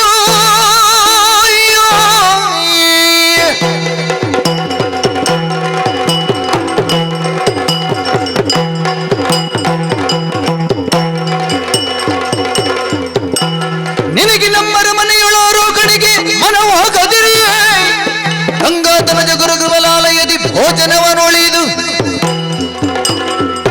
ನಿನಗೆ ನಮ್ಮರ ಮನೆಯಲ್ಲಿ ಬೇಕಾದಂತಹ ಸ್ವಾಗತ, ಬೇಕಾದಂತಹ ಆಸನದ ವ್ಯವಸ್ಥೆ, ಭೋಜನದ ವ್ಯವಸ್ಥೆ ಎಲ್ಲವೂ ತಯಾರಾಗಿತ್ತು. ಒಂದು ವೇಳೆ ಬರುವ ನೀನು ನಮ್ಮ ಮನೆಯಲ್ಲಿ ಉಣ್ಣುವುದಕ್ಕೆ ಎಲ್ಲಿಯಾದರೂ ಹಿಂದೆ ಮುಂದೆ ನೋಡ್ತಿ ಅಂತಾದ್ರೆ ನಿನ್ನನ್ನು ಬುದ್ಧಿ ತಿಳಿದ ಅಂದಿನಿಂದ 12 ಅಕ್ಷರದ ವಾಕ್ಯದ ಮೂಲಕವಾಗಿ ನುತಿಸಿ ಭಜಿಸಿ ನಿಜಾರ್ಥದ ಭಾಗವತ ಶಿರೋಮಣಿ ಅಂತ ಕೊಂಡಾಡಲ್ಪಟ್ಟ 800 ವರ್ಷದ ವಯೋವೃದ್ಧರಾದಂಥ ಆಚಾರ್ಯ ಭೀಷ್ಮರ ಮನೆಯಲ್ಲಿ ಹೌದೌದು ನಿನಗೆ ಬೇಕಾದ ಸಿದ್ಧತೆಗಳೆಲ್ಲ ನಡೆದಿತ್ತು. ಅಲ್ಲಿಗೆ ಹೋದ ನೀನು ಹೌದು ಅವರ ಕುಶಲವನ್ನು ಪ್ರಶ್ನಿಸಿದೆ, ಮಾತಾಡಿದೆ. ಆದರೆ ಅಲ್ಲಿ ನಡೆದ ಸಿದ್ಧತೆ ಕೃಷ್ಣ ಬರ್ತಾನೆ ಎನ್ನುವುದಕ್ಕಾಗಿ ಅವರೇ ತರತರದ ವಸ್ತುಗಳ ತರಿಸಿ ಅಡುಗೆಯ ಮಾಡಿಸಿದರು. ನೀನಲ್ಲಿ ಉಣ್ಣಿಲ್ಲ. ಅಲ್ಲ, ನಿನಗೆ ಈ ಸಲ ಬ್ರಾಹ್ಮಣರ ಮನೆಯೇ ಆಗಬೇಕು ಅಂತ ಇದ್ರೆ ಆಚಾರ್ಯ ಕೃಪರು. ಎಂಥ ಬ್ರಾಹ್ಮಣರು ಕೇಳಿದ್ರೆ ಈ ಕಾಲದಲ್ಲಿ ಅಂತವರು ಮತ್ತೊಬ್ಬರು ಸಿಕ್ಲಿಕ್ಕಿಲ್ಲ. ನಿಗರ್ವಿಗಳು, ಹೌದು, ನಿಷ್ಕಪಟಿಗಳು. ಆ ಮನಸ್ಸು ಅಂತ ಹೇಳಿದ್ರೆ ಅಷ್ಟೋ ಮೃದು. ಅಂಥವರ ಮನೆಯಲ್ಲಿಯೂ ನಿನಗೆ ಬೇಕಾದ ವ್ಯವಸ್ಥೆ ಆಗಿತ್ತು. ಹೌದು. ಅಲ್ಲ, ನಿನಗೆ ಅಲ್ಲಿ ಮನಸ್ಸಿಲ್ಲ, ಸ್ವಲ್ಪ ಹೆಸರಿನವ ಬ್ರಾಹ್ಮಣರೇ ಬೇಕು ಅಂತ ಇದ್ರೆ ಬಿಲ್ಲೋಜರು, ಆಚಾರ್ಯ ದ್ರೋಣರು, ಅವರಿಗೂ ಕೋಲ ಗುರುಗಳು, ಅವರಿಗೂ ವರ್ಷ ಕಡಿಮೆ ಅಲ್ಲ, ಸಾಧಾರಣ 400 ವರ್ಷ ಆಯಿತು. ಅವರ ಮನೆಯಲ್ಲಿಯೂ ವ್ಯವಸ್ಥೆ ಮಾಡಿತ್ತು. ಅಲ್ಲ, ನಿನ್ನ ಹಾಗೆ ಸ್ವಲ್ಪ ಹುಡುಗು ಬುದ್ಧಿಯಿಂದಲೇ ಮಾತಾಡಿ ಕುಶಲವನ್ನು ಬೆಸಗೊಳ್ಳುತ್ತಾ ಉಣ್ಣುವುದಕ್ಕೆ ನಿನಗೆ ಮನಸ್ಸುಂಟು ಅಂತ ಇದ್ರೆ ಅಶ್ವತ್ಥಾಮರ ಮನೆಯಲ್ಲಿಯೂ ಪ್ರತ್ಯೇಕವಾದ ವ್ಯವಸ್ಥೆ ಆಗಿತ್ತು. ಅಲ್ಲ, ಈ ಸಲ ನಿನ್ನದ್ದಾದಂತಹ ನಗರ ಪ್ರವೇಶದಲ್ಲಿ ಏನಾದರೂ ದೀನರನ್ನು ದಲಿತರನ್ನು ನೋಡಬೇಕು ಅಂತ ನೀನು ಯೋಚನೆ ಮಾಡುವುದಿದ್ರೆ ಕರ್ಣನ ಮನೆಯಲ್ಲಿಯೂ ನಿನಗೆ ವ್ಯವಸ್ಥೆ ಮಾಡಲಾಗಿತ್ತು. ದಲಿತೋದ್ಧಾರ ಯಾರ ಮನೆಗೂ ನೀನು ಹೋಗಲಿಲ್ಲ. ಜನ್ಮಾಂಧನಾದಂತಹ ನಮ್ಮ ಅಪ್ಪಯ್ಯ ನಿನ್ನ ಆಗಮನವಾಗ್ತದೆ ಎನ್ನುವುದನ್ನು ಕೇಳಿದಲ್ಲಿಂದ ಅಯ್ಯೋ ದೇವರೇ, ಅವರ ಸಂಕಟ ತಳಮಳ ಹೇಳತೀರದು. ಒಂದು ಬೆಳಿಗ್ಗೆ ಹರಿವಾಣ ತುಂಬ ಮುತ್ತನ್ನು ಹಿಡ್ಕೊಂಡು ನಮ್ಮ ತಾಯಿಯವರ ಜೊತೆಗೆ ಕೃಷ್ಣ ದರ್ಶನಾಕಾಂಕ್ಷಿಗಳಾಗಿ ಇಬ್ಬರಿಗೂ ಕಾಣ್ಲಿಕ್ಕಿಲ್ಲ. ಒಬ್ಬರು ಇದ್ದ ಕಣ್ಣಿಗೆ ಬಟ್ಟೆ ಕಟ್ಟಿಕೊಂಡಿದ್ದಾರೆ, ಮತ್ತೊಬ್ಬರಿಗೆ ಕಣ್ಣ ಬೊಂಬೆ ಉಂಟು ದೃಷ್ಟಿ ಇಲ್ಲ. ಆದರೂ ನಿನ್ನನ್ನು ನಿರೀಕ್ಷಿಸ್ತಾ ಇದ್ರು. ಹೌದೌದು. ಪಾಪ ಮಕ್ಕಳು ಊಟಕ್ಕಾಯ್ತಾ ಒಗ್ಗರಣೆಯ ಪರಿಮಳ ಇಲ್ಲ. ಕೃಷ್ಣ ಮಾವ ಬರ್ತಾನೆ, ಮಗ ಸ್ವಲ್ಪ ತಡೀರಿ, ಕೃಷ್ಣ ಮಾವ ಬರ್ತಾನೆ. ಅಪ್ಪಯ್ಯ ಯಾರು ಹತ್ತಿರ ಬಂದು ನಿಂತರು ಅವರ ತಲೆಗೆ ಕೈ ಹಾಕುದು, ನವಿಲಗರಿ ಉಂಟಾ, ನಿನ್ನ ದರ್ಶನವೇ ಇಲ್ಲ, ಆಗ್ಲಿಲ್ಲ, ಇನ್ನು ಕೃಷ್ಣಾರ್ಪಣವೇ ಆಗ್ಲಿಲ್ಲ. ಕಟ್ಟ ಕಡೆಗೆ ನಮ್ಮ ಅಪ್ಪನ ಬಳಿಗೆ ಬಂದೆ. ಹೌದು, 2 ಮುತ್ತುಗಳನ್ನು ತಕ್ಕೊಂಡೆ. 2 ಮುತ್ತು ತಕ್ಕೊಂಡಿದ್ದೇನೆ. ಪಾಪ ನಿನಗೆ ಮುತ್ತು ಕೊಡುವ ಹೊತ್ತಿನಲ್ಲಿ ಅವರ ಮೈಯಿಂದ ಇಳಿದಂತಹ ಬೆವರಲ್ಲಿ ಮುತ್ತು ತೇಲಾಡ್ತಾ ಇತ್ತು. ಹರಿವಾಣದ ತುಂಬಾ ಬೆವರೇ ಇದ್ದದ್ದು. ಅಷ್ಟು ಮಾಡಿದೆ ನೀನು. ಯಾರಿಗೂ ಊಟ ಇಲ್ಲ. ಒಂದು ಸೂತಕದ ಮನೆಯ ಹಾಗೆ ನಮ್ಮ ಮನೆಯನ್ನು ನೀನು ಮಾಡಿದೆ. ಮಾಡಿದಂತ ಅಡುಗೆ ಅಲ್ಲೇ ಬಾಕಿ. ನಿನಗಾಗಿ ಮಾಡಿದಂತ ಅಡುಗೆ, ನಿನ್ನ ಹೆಸರಲ್ಲಿ ಮಾಡಿದ ಅಡುಗೆ. ಯಥಾರ್ಥ ಹೇಳುವುದಿದ್ರೆ ನಿನ್ನ ಊಟ ಅಂತಲೇ ಹಾಗಾಗಿ ನಾನು ವ್ಯವಸ್ಥೆ ಮಾಡಿದ್ದೆ. ನಿನಗೆ ಹಸಿವೆಯೇ ಇರ್ಲಿಲ್ವೋ? ಇತ್ತಲ್ಲ, ಇತ್ತಲ್ಲ, ಮಾನ ತೆಗೆದಿಯಲ್ಲ. ಎಲ್ಲಿಗೆ ಹೋದ ನೀನು? ಮಗನ ಮಗನ ಮನೆಯಲ್ಲಿ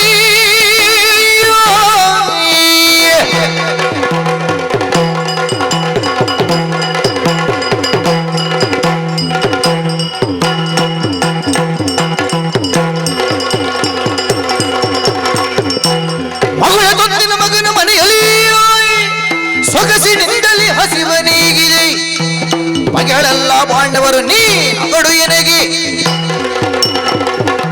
ಬಗೆಗಳೆಲ್ಲ ಪಾಂಡವರು ನೀ ನಗಡು ಎನಗೆ. ಛೇ ಛೇ ಛೇ ಛೇ, ಗಂಟಲಲ್ಲಿ ಸಿಕ್ಕಿದಂತಹ ಕಡುಬಿನ ಹಾಗೆ ನೀನು ನನ್ನಲ್ಲಿ ಈ ತೆರನಾಗಿ ಮಾಡಿಸುತ್ತಾ ಇರುವುದು. ಹಾ ಮೂಕನ ಮುಂದೆ ಮೂಗು ತುರಿಸಿದ ಹಾಗೆ.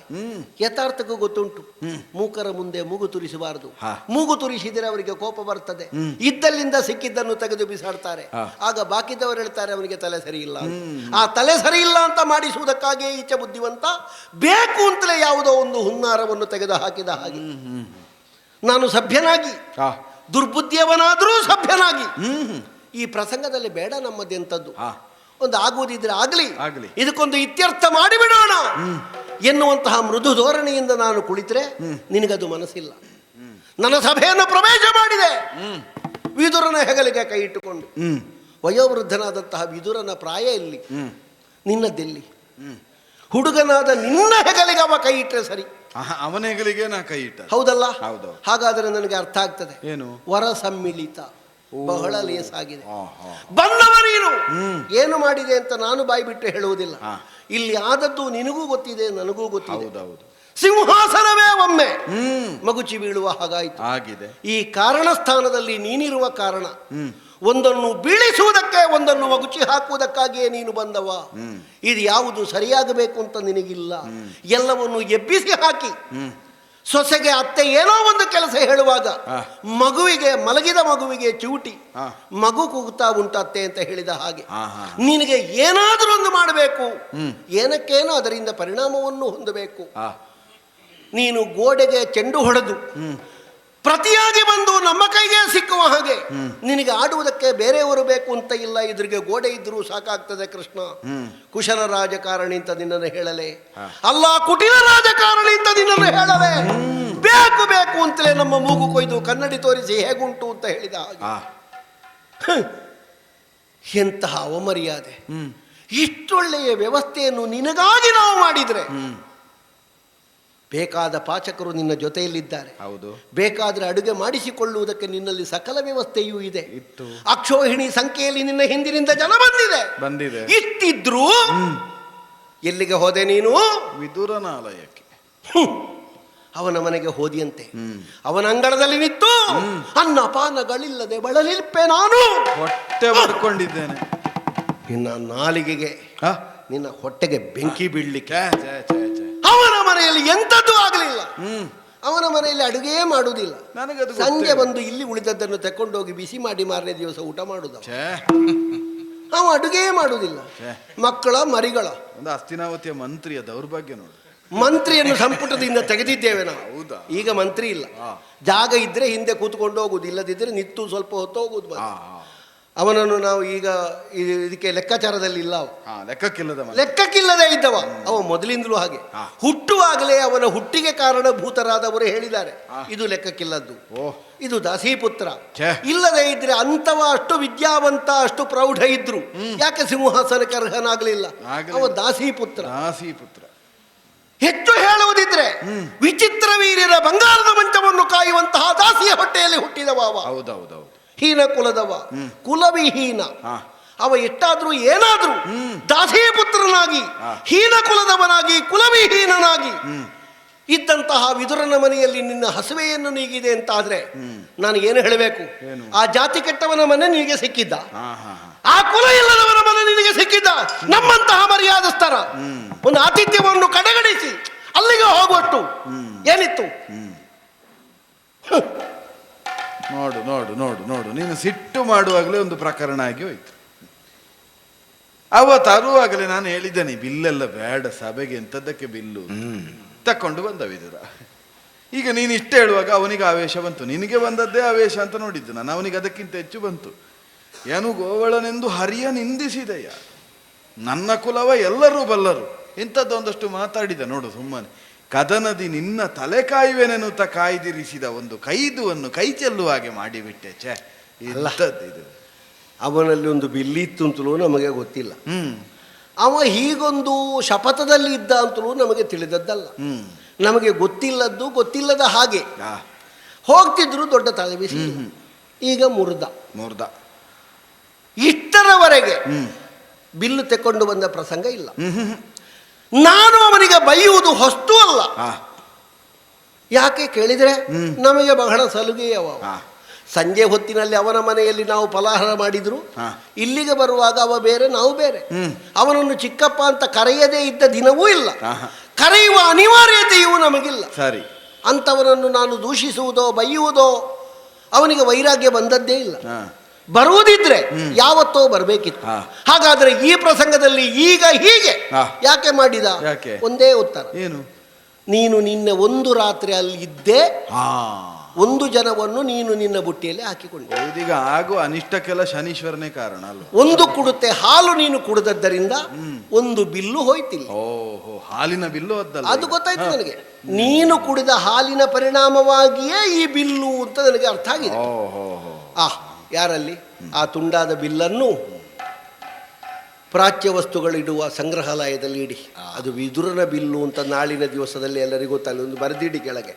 ತುಂಡಾದ ಬಿಲ್ಲನ್ನು ಒಟ್ಟು ಸೇರಿಸಿ, ಏನಾದರೂ ಮೇಣ ಇದ್ರೆ ಒಟ್ಟು ಸೇರಿಸಿ ಅದನ್ನು ಹೋಗಲಿ. ಮತ್ತು ಅವನಲ್ಲಿ ಮಾತಾಡಬೇಡಿ ಯಾರು. ಪ್ರಾಯ ಆಗಿದೆ ಅವನಿಗೆ, ಉದ್ವೇಗ ಹೆಚ್ಚಾದರೆ ಇಲ್ಲೇ ನಿಂತಿತ್ತು ಅವನ ಎದೆ ಬಡಿತ, ಮತ್ತೆ ಇಲ್ಲಿ ತೆಗಿಬೇಕಾಗ್ತದೆ. ಅಗತ್ಯ ಇಲ್ಲ, ಇರಲಿ ಅವ ಅಲ್ಲಿ. ಎಂತದ್ದ ಇದು? ಧನುಜರಿಪು ನಗುತ್ತಿಂದ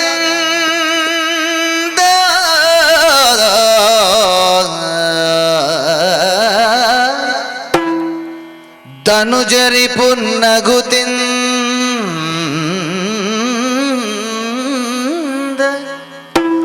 ರಾಯರ ಮನೆಗಳಲ್ಲಿ ಗೋಪಾಲರಾರೋಗಣಿಗೆ ಯೋಗ್ಯತರಲ್ಲ, ನಾವು ಯೋಗ್ಯತರಲ್ಲ. ರಾಯರ ಮನೆಗಳಲ್ಲಿ ಗೋಪಾಲರಾರೋಗಣಿಗೆ ಯೋಗ್ಯತರಲ್ಲ. ಅಷ್ಟಾಗಿಯೂ ಮಗುಳ ಪಾಂಡುತನೆಯರಿಗೆ ಘನ ವಿರೋಧಿಗಳೈಸಿ, ನೀವು ಮಗುಳ ಪಾಂಡುತನೆಯರಿಗೆ ಘನ ವಿರೋಧಿಗಳೈಸಿ, ನೀವಿಂದನಿ ಬರಲಿ ಬಂಧುತ್ವವಾದುದು ತನಗೆ ಕೇಳೆ. ಘನ ವಿರೋಧಿಗಳೈಸಿ ನೀವಿಂದನಿ ಬರಲಿ ಬಂಧುತ್ವವಾದುದು ತನಗೆ ಕೇಳೈ. ಪೇಳ್ವೆನಾದ ಬಂದುಳವ ನಿನಗಿಂದ ಕೇಳೈ. ಪೇಳ್ವೆನಾದ ಬಂದುಳವ ನಿನಗಿಂದ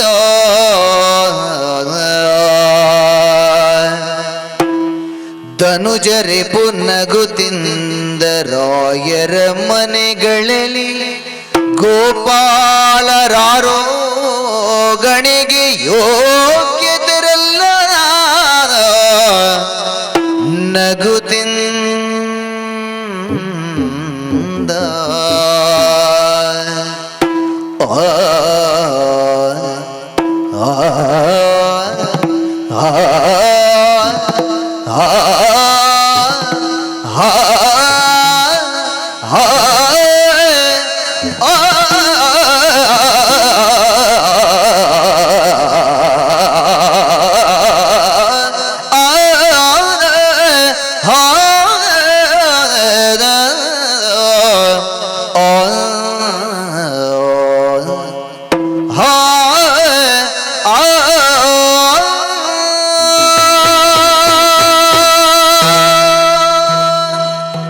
ಸುಯೋಧನ,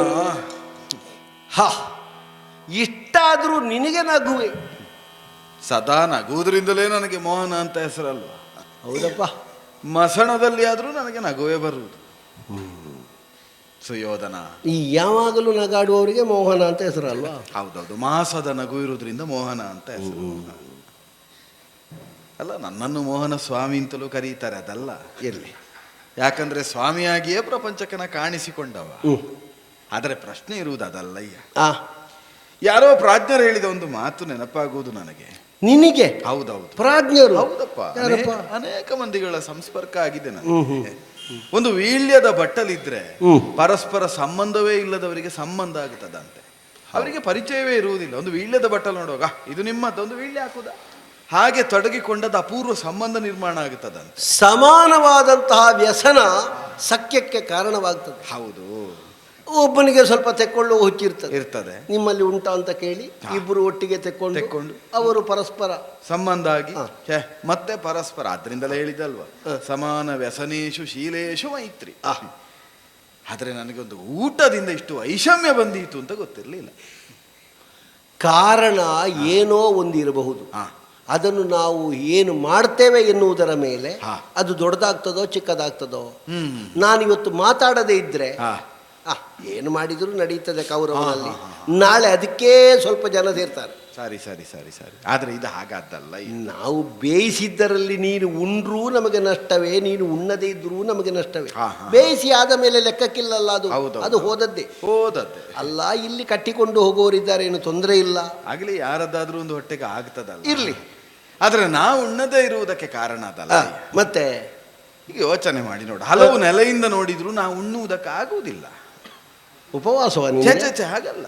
ಉಪವಾಸ ಅಲ್ಲ, ವಿದುರನ ಮನೆಯಲ್ಲಿ ಹೊಟ್ಟೆ ಪಡ್ಕೊಂಡಿದ್ದೇನೆ ಹಸಿವು ಅಂತ. ಅಲ್ಲಿ ಹಾಲು ಕೊಟ್ಟದ್ದವ, ಬೇರೆ ಏನಿರ್ಲಿಲ್ಲ. ಹೌದು. ಅಂದ್ರೆ ಗೋಪಾಲರಾದಂತಹ ನಾವು, ಅರಸರಾದ ನೀವು ಅಂತ ಒಂದು ಆ ಮಾನದಂಡದಿಂದ ನೋಡಿದ್ರೆ, ಒಂದು ಸಾಮಾಜಿಕವಾದ ಮಾನದಂಡವನ್ನು ನೋಡಿದ್ರೆ, ಅರಸರ ಆಲಯದಲ್ಲಿ ಗೋಪಾಲರ ಆರೋಗಣೆಗೆ ಯೋಗ್ಯತರೆ. ಅದು ಮತ್ತಿನ ವಿಷಯ. ನಾನು ನಿನ್ನನ್ನು ಮಾನಿಸುವಾಗ, ಪುರಸ್ಕರಿಸುವಾಗ, ಇಷ್ಟು ವ್ಯವಸ್ಥೆ ಮಾಡುವಾಗ ನೀನು ಗೋಪಾಲ ಅಂತ ಮಾಡಿದ್ದಲ್ಲ. ಆದ್ರೆ ಮಾಡಿದ ನನ್ನಂತ ಯೋಗ್ಯತೆಯನ್ನು ತಿಳಿಯದೆ ನಿನ್ನ ಜಾತಿ ಬುದ್ಧಿ ತೋರಿಸಿಬಿಟ್ಟೆ. ಸರಿ ಸರಿ ಆಗಲಿ. ಆದ್ರೆ ನನಗೆ ಗೋಪಾಲ ಅಂತ ಗೊತ್ತಿದೆಯಲ್ಲ. ಈಗ ನೀನನ್ನು ಹೇಗೆ ನೋಡು, ನಾನು ಗೋಪಾಲ ಅಂತ ನನಗೆ ನೆಲೆ ಗೊತ್ತಿದೆ. ಈಗ ದೊಡ್ಡವರ ಆತಿಥ್ಯಕ್ಕೆ ಕರೆಯುವುದು ದೊಡ್ಡ ವಿಷಯ ಅಲ್ಲ. ಹೋಗಿ ಕುಳಿತುಕೊಳ್ಳುವ ನಾವು ಯೋಚನೆ ಮಾಡಬೇಕು, ಅವರ ಸಮಾನ ಕುಳಿತುಕೊಳ್ಳುವುದಕ್ಕಾಗುತ್ತದೋ ಅಂತ. ಅವರು ಆತಿಥ್ಯ ಕೊಡ್ತಾರೆ, ಇಲ್ಲಿ ಬನ್ನಿ, ನೀವೆಂತದ್ದು ಗೌರವವೇ ಕೊಡುತ್ತಾರೆ. ಕುಳಿತ ಮೇಲೆ ನೋಡು, ಅವ್ರು ಹೇಳ್ತಾರೆ ಅವ ಕರ್ದದವ್ದು, ಇವ ಹೋಗಿ ಕೂತವ, ಇವನಿಗೆ ಪ್ರಜ್ಞೆ ಬೇಡುವ ಅಂತ. ಒಂದು ಸ್ವರೂಪ ಜ್ಞಾನ ಅಂತ ಅದು ಬೇಕು. ಆದ್ರಿಂದಲೇ ಗೋಪಾಲನಾದ ನಾನು ಆರ್ಯಾವರ್ತದ ಚಕ್ರವರ್ತಿಯಾದ ನಿನ್ನಲ್ಲಿ ಉಣ್ಣಬಹುದೇ? ಸ್ವರೂಪ ಜ್ಞಾನ ಕರೆಯುವವನಿಗೂ ಬೇಕು, ಕೂತ್ಕೊಳ್ಳುವವನಿಗೆ ಹೆಚ್ಚು ಬೇಕು. ಗೊತ್ತುಂಟಲ್ಲ. ಹೌದೌದು. ಹಾಗೆ ಯೋಚಿಸಿದ್ರೆ ಒಂದು ಬೇಡ, ಅದನ್ನು ಮೀರಿ ನಡೆಯುವುದಕ್ಕಾಗ್ತದೆ ಯಾವಾಗ ಈ ಸ್ವರೂಪ ಜ್ಞಾನವನ್ನು ಮರೆತು ಒಂದು ಸಮಾನತೆಯನ್ನು ತಂದುಕೊಳ್ಳಬೇಕಿದ್ರೆ ಅಷ್ಟು ಪ್ರೀತಿ, ಸಲುಗೆ, ಆತಿಥ್ಯ ಇರಬೇಕು, ಒಂದು ಆತ್ಮೀಯತೆ ಬೇಕು, ಪ್ರೀತಿಯಲ್ಲಿ ಇರಬೇಕು. ಈಗ ಉಣ್ಣುವುದಕ್ಕೆ ಹಲವು ಕಾರಣ. ಪ್ರಿಯದೊಳುಂಬುದೊಂದು, ಭಯದೊಳುಂಬುದೊಂದು, ಹಂಗಿನೊಳುಂಬುದೊಂದು, ಪೂರ್ವಕೃತ ಸ್ಮರಣೆಯಿಂದುಂಬುದು ಮತ್ತೊಂದು, ಭವಿಷ್ಯದ ಲಾಭದಿಂದುಂಬುದು ಬೇರೆ. ಹೀಗೆಲ್ಲ ಬೇರೆ ಬೇರೆ ರೀತಿ ಉಣ್ಣುವುದಕ್ಕುಂಟು. ಈಗ ಯೋಚನೆ ಮಾಡಿ ನೋಡು, ನನ್ನಿಂದ ನೀನೇನಾದ್ರೂ ಪ್ರಯೋಜನ ಪಡೆದಿದ್ಯಾ? ನಿನ್ನಿಂದ ನಾನೇನಾದ್ರೂ ಪ್ರಯೋಜನ ಪಡೆದಿದ್ದೇನೆ? ಏನೂ ಇಲ್ಲ. ಪೂರ್ವದ ಹಂಗು ನೆನಪಿಸಿಕೊಂಡೆ. ಉಣ್ಣದೇ ಇದ್ರೆ ಆ ದಿವಸ ಅವರಷ್ಟು ಉಪಕಾರ ಮಾಡಿದ್ದಾರೆ, ಇವತ್ತೊಂದು ಉಣ್ಣದಿದ್ರೆ ಹಾಗೆ ನಮ್ಮೊಳಗೆ ಸಂಬಂಧ ಇಲ್ಲ. ಇಲ್ಲ ಭಯದಿಂದ ಉಣ್ಣೋಣ. ನಿನ್ನ ಭಯ ನನಗೋ, ನನ್ನ ಭಯ ನಿನಗೋ ಇಲ್ಲವೇ ಇಲ್ಲ. ಅದೂ ಇಲ್ಲ. ಭಯದಲ್ಲಿ ಉಣ್ಣಬೇಕಾದ್ದಿಲ್ಲ. ಭವಿಷ್ಯದ ಲಾಭ ಯೋಚಿಸಿ, ನಾಳೆ ಇವನಿಂದ ಏನಾದ್ರೂ ಒಂದು ಪ್ರಯೋಜನ ಆಗ್ತದೆ, ಇವತ್ತೊಂದು ಊಟ ಮಾಡುವ, ಹೀಗೆ ಯೋಚಿಸುವುದಕ್ಕೆ ನನಗೆ ಭವಿಷ್ಯದ ಲಾಭದ ಪ್ರಶ್ನೆ. ನೀನೀಗ ಭವಿಷ್ಯದ ವಿಷಯವನ್ನು ಹೌದೌದು, ವೈಯಕ್ತಿಕವಾಗಿ ನನಗೆ ಲಾಭ ಅಂತುಂಟಾ? ಇಲ್ಲ. ಇದು ಧರ್ಮರಾಯನ ಪ್ರತಿನಿಧಿ. ಇನ್ನು ಪ್ರಧಾನವಾಗಿ ಎಲ್ಲವನ್ನು ಬಿಟ್ಟು ಉಣ್ಣಬಹುದಾದ್ದೊಂದುಂಟು. ಯಾವುದು? ಪ್ರಿಯದೊಳುಂಬುದು, ಪ್ರೀತಿಯಿಂದ ಉಣ್ಣುವುದು. ನನಗೆ ಸತ್ಯ ನಿನ್ನಲ್ಲಿ ಪ್ರೀತಿ ಇಲ್ಲ, ಅದು ನನ್ಗೆ ಗೊತ್ತುಂಟು. ಅದಕ್ಕೆ ಕಾರಣವೂ ಉಂಟು. ಸ್ಪಷ್ಟ ಹೇಳುತ್ತೆ, ನಾವು ಉಣ್ಣದಿರುವುದಕ್ಕೆ ಒಂದೇ ಕಾರಣ. ಶಾಸ್ತ್ರವಿಧನಾದ ನಿನಗೆ ಶಾಸ್ತ್ರದ 10 ಕಾರಣ ಕೊಡಬಹುದು. ಕಾರ್ಯ ಆದ ಮೇಲೆ ದೂತ ಉಣ್ಣಬಹುದು, ಮೊದಲು ಅದೆಲ್ಲ ಸುಮ್ಮನೆ. ಯಾಕಂದ್ರೆ ಉಣ್ಣಬೇಕು ಅಂತ ಕಂಡ್ರೆ ಶಾಸ್ತ್ರವನ್ನು ಬದಲಾಯಿಸಿ ಉಣ್ಣುವುದಕ್ಕಾಗುತ್ತದೆ. ನಾವು ಉಣ್ಣದಿರುವುದಕ್ಕಿರುವ ಕಾರಣ ಒಂದೇ, ನಿನ್ನ ಅನ್ನ ಉಣ್ಣಕೂಡದು ಅಂತ. ಅದಕ್ಕೆ ಕಾರಣ ಏನು? ದ್ವಿಷದನ್ನಂನ ಭೋಕ್ತವ್ಯಂ ದ್ವಿಷಂತೇನ ಇವ ಭೋಜ್ಯತೆ ಪಾಂಡವಾನಾಂ ದ್ವಿಷಂತೆ ರಾಜನ ಮಮ ಪ್ರಾಣ ಹಿ ಪಾಂಡವ. ಶತ್ರುಗಳಲ್ಲಿ ಉಣ್ಣಕೂಡದು, ಶತ್ರುವಿಗೆ ಉಣಬಡಿಸಕೂಡದು. ಪಾಂಡವರನ್ನು ಶತ್ರು ಅಂತ ಯೋಚಿಸಿದ ನಿನ್ನಲ್ಲಿ ಉಣ್ಣುವುದೇ ನನಗೆ ಆಗುವುದಿಲ್ಲ. ಇದು ಪ್ರೀತಿ ಇಲ್ಲ. ಅದಕ್ಕೆ ಸ್ಪಷ್ಟವಾಗಿ ಹೇಳುವುದಿದ್ರೆ, ನೀನಾಗಲೇ ಹೇಳಿದೆಯಲ್ಲ, ಪಾಂಡವರು ಪಾಂಡವರು ಅಂದ್ರೆ ನನಗೆ ಹಗೆಗಳು ಅಂತ. ಪಾಂಡವರನ್ನು ಪ್ರಾಣವಾಗಿ ಸ್ವೀಕರಿಸಿದವ ನಾನು ಅಲ್ಲ. ಪಾಂಡವರ ಪಕ್ಷವೇ ಹೊರತು ನೀನು ನಮ್ಮೊಳಗಾಗುವೆಯಾ? ನೀ ಮೊನ್ನೆ ಹೇಳಿ, ನಿನ್ನ ಮನೆಗೆ ಬಂದೆ ನಾನು, ನಿನ್ನ ಚಾವಡಿಯಲ್ಲಿ ಹೇಳಿ ಬಂದದ್ದು. ಹೌದೌದು. ಆದ್ರೆ ನೀನು ಸಂಧಾನಕ್ಕೆ ಬರುವಾಗ ಒಂದು ಪ್ರತ್ಯೇಕವಾಗಿ ನಿತ್ತು. ಸಂಧಾನ ಅಂತ ಹೇಳಿದ್ರೆ ಹಾಗಲ್ವಾ? ಒಂದು ಬಿಡುವುದು, ಒಂದು ಕೊಡುವುದು, ಹೌದೌದು, ಒಂದು ಸಂಧಿಯನ್ನು ಬೆಸೆಯುವುದು ಉಂಟು ಉಂಟು. ಆಗ ಒಂದು ನನ್ನ ಆತಿಥ್ಯವನ್ನು ನೀನು ಸ್ವೀಕರಿಸ್ತೀ ಅಂತ ಎಣಿಸಿ ನಾ ಮಾಡಿದ್ದು. ಅದು ಸರಿ, ಆದ್ರೆ ಸಂಧಿಗೆ ಬಾಧಕವೇ ಆಗುತ್ತದೆ ಸುಯೋಧನ. ಉಂಡ್ರೆ ನಾಳೆ ಇವರೇ ಹೇಳುವುದಿಲ್ವಾ, ನಿನ್ನೆ ಉಂಡಿದ್ದಾರೆ ಇವತ್ತೆಂಥದ್ದು ಮಾತುಕತೆ ಹಾಗೆ ಮಾಡ್ತಾರೆ, ನಿನ್ನೆ ಅಷ್ಟು ಒಳ್ಳೆ ಕೂತು ಊಟ ಮಾಡ್ತಾ ಇದ್ದಾರೆ, ಇವರೇ ಹೇಳಿಯಾರು ನನ್ನೊಟ್ಟಿಗೆ ಬಂದ ಋಷಿಗಳು, ಇವರೇನು ಸಾಮಾನ್ಯದವರಲ್ಲ. ಅವರ ಬಗ್ಗೆ ಸ್ವಲ್ಪ ಜಾಗ್ರತೆ ಬೇಕು. ಊರೂರು ತಿರುಗುವವರು, ಮತ್ತೆ ಹೋಗುವವರು, ಕ್ರಾಂತದರ್ಶಿಗಳು, ನಿತ್ತಲ್ಲಿ ನಿಲ್ಲದವರು, ಕಿತ್ತಡಿಯ ಕುಲತಿಲಕ ನಾರದ ಬಂದಿದ್ದ. ಆಗಲಿ, ಊಟದ ಕತೆ ಮುಚ್ಚುವ, ಬಿಡುವ. ಪುಣ್ಯಾತ್ಮ, ನೀನು ಒಂದು ದಿವಸ ಬಂದೇ ಇಷ್ಟು ಮಾಡಿದಿ, ಆಗಿದೆ. ನಿನ್ನನ್ನು ಆದಷ್ಟು ಬೇಗ ಸಾಗ ಹಾಕುವುದು ನಮಗೆ ಎಲ್ಲರಿಗೂ ಒಳ್ಳೆ. ನನಗೂ ಇರುವುದೇ ಆದಷ್ಟು ಬೇಗ ಹೋಗುದು. ಯಾಕೆ ಬಂದೆ? ಆದರೆ ಪಾಂಡುಸುತರು ಜೂಜಿನಲ್ಲಿ ಮೇದಿನಿಯನ್ನು ಸೋತರು, ಆದಿಯಲ್ಲಿ ನಿನಗೆ ಬೇಳ್ದೆ ಘೋಷಿಸರಿಯದು ದೇವರಿಗೆ ಸಿದ್ಧ. ಇನ್ನಾದರವರು ಬಂದು ನಿಮ್ಮೊಡನೆ ಮುನ್ನಿನಂತಿರ್ಪೆವೆಂದು ಎನ್ನ ನೆಲ್ಲಿಗೆ ಸಂದಿಗೆ ಕಳುಗಿದರು ಮನ್ನಿಸೈ ಕರುಣದೊಳಗೆ. ಸುಯೋಧನ, ಇಷ್ಟು ಹದ ಬರ್ತದೆ ಅಂತ ಆದ್ರೆ ಮಾತಾಡುವುದಕ್ಕೆ ಬಹಳ ಸುಲಭ, ಯಾವ ಕಷ್ಟ ಇಲ್ಲ, ಮಾತಾಡುವ. ಆದರೆ ಇದಿಷ್ಟು ಹೌದು ಅಂತ ಆದ್ರೆ ಧರ್ಮರಾಯನ ಮುಖವಾಣಿಯಾಗಿ ನಾನು ಮಾತಾಡುವುದೀಗ.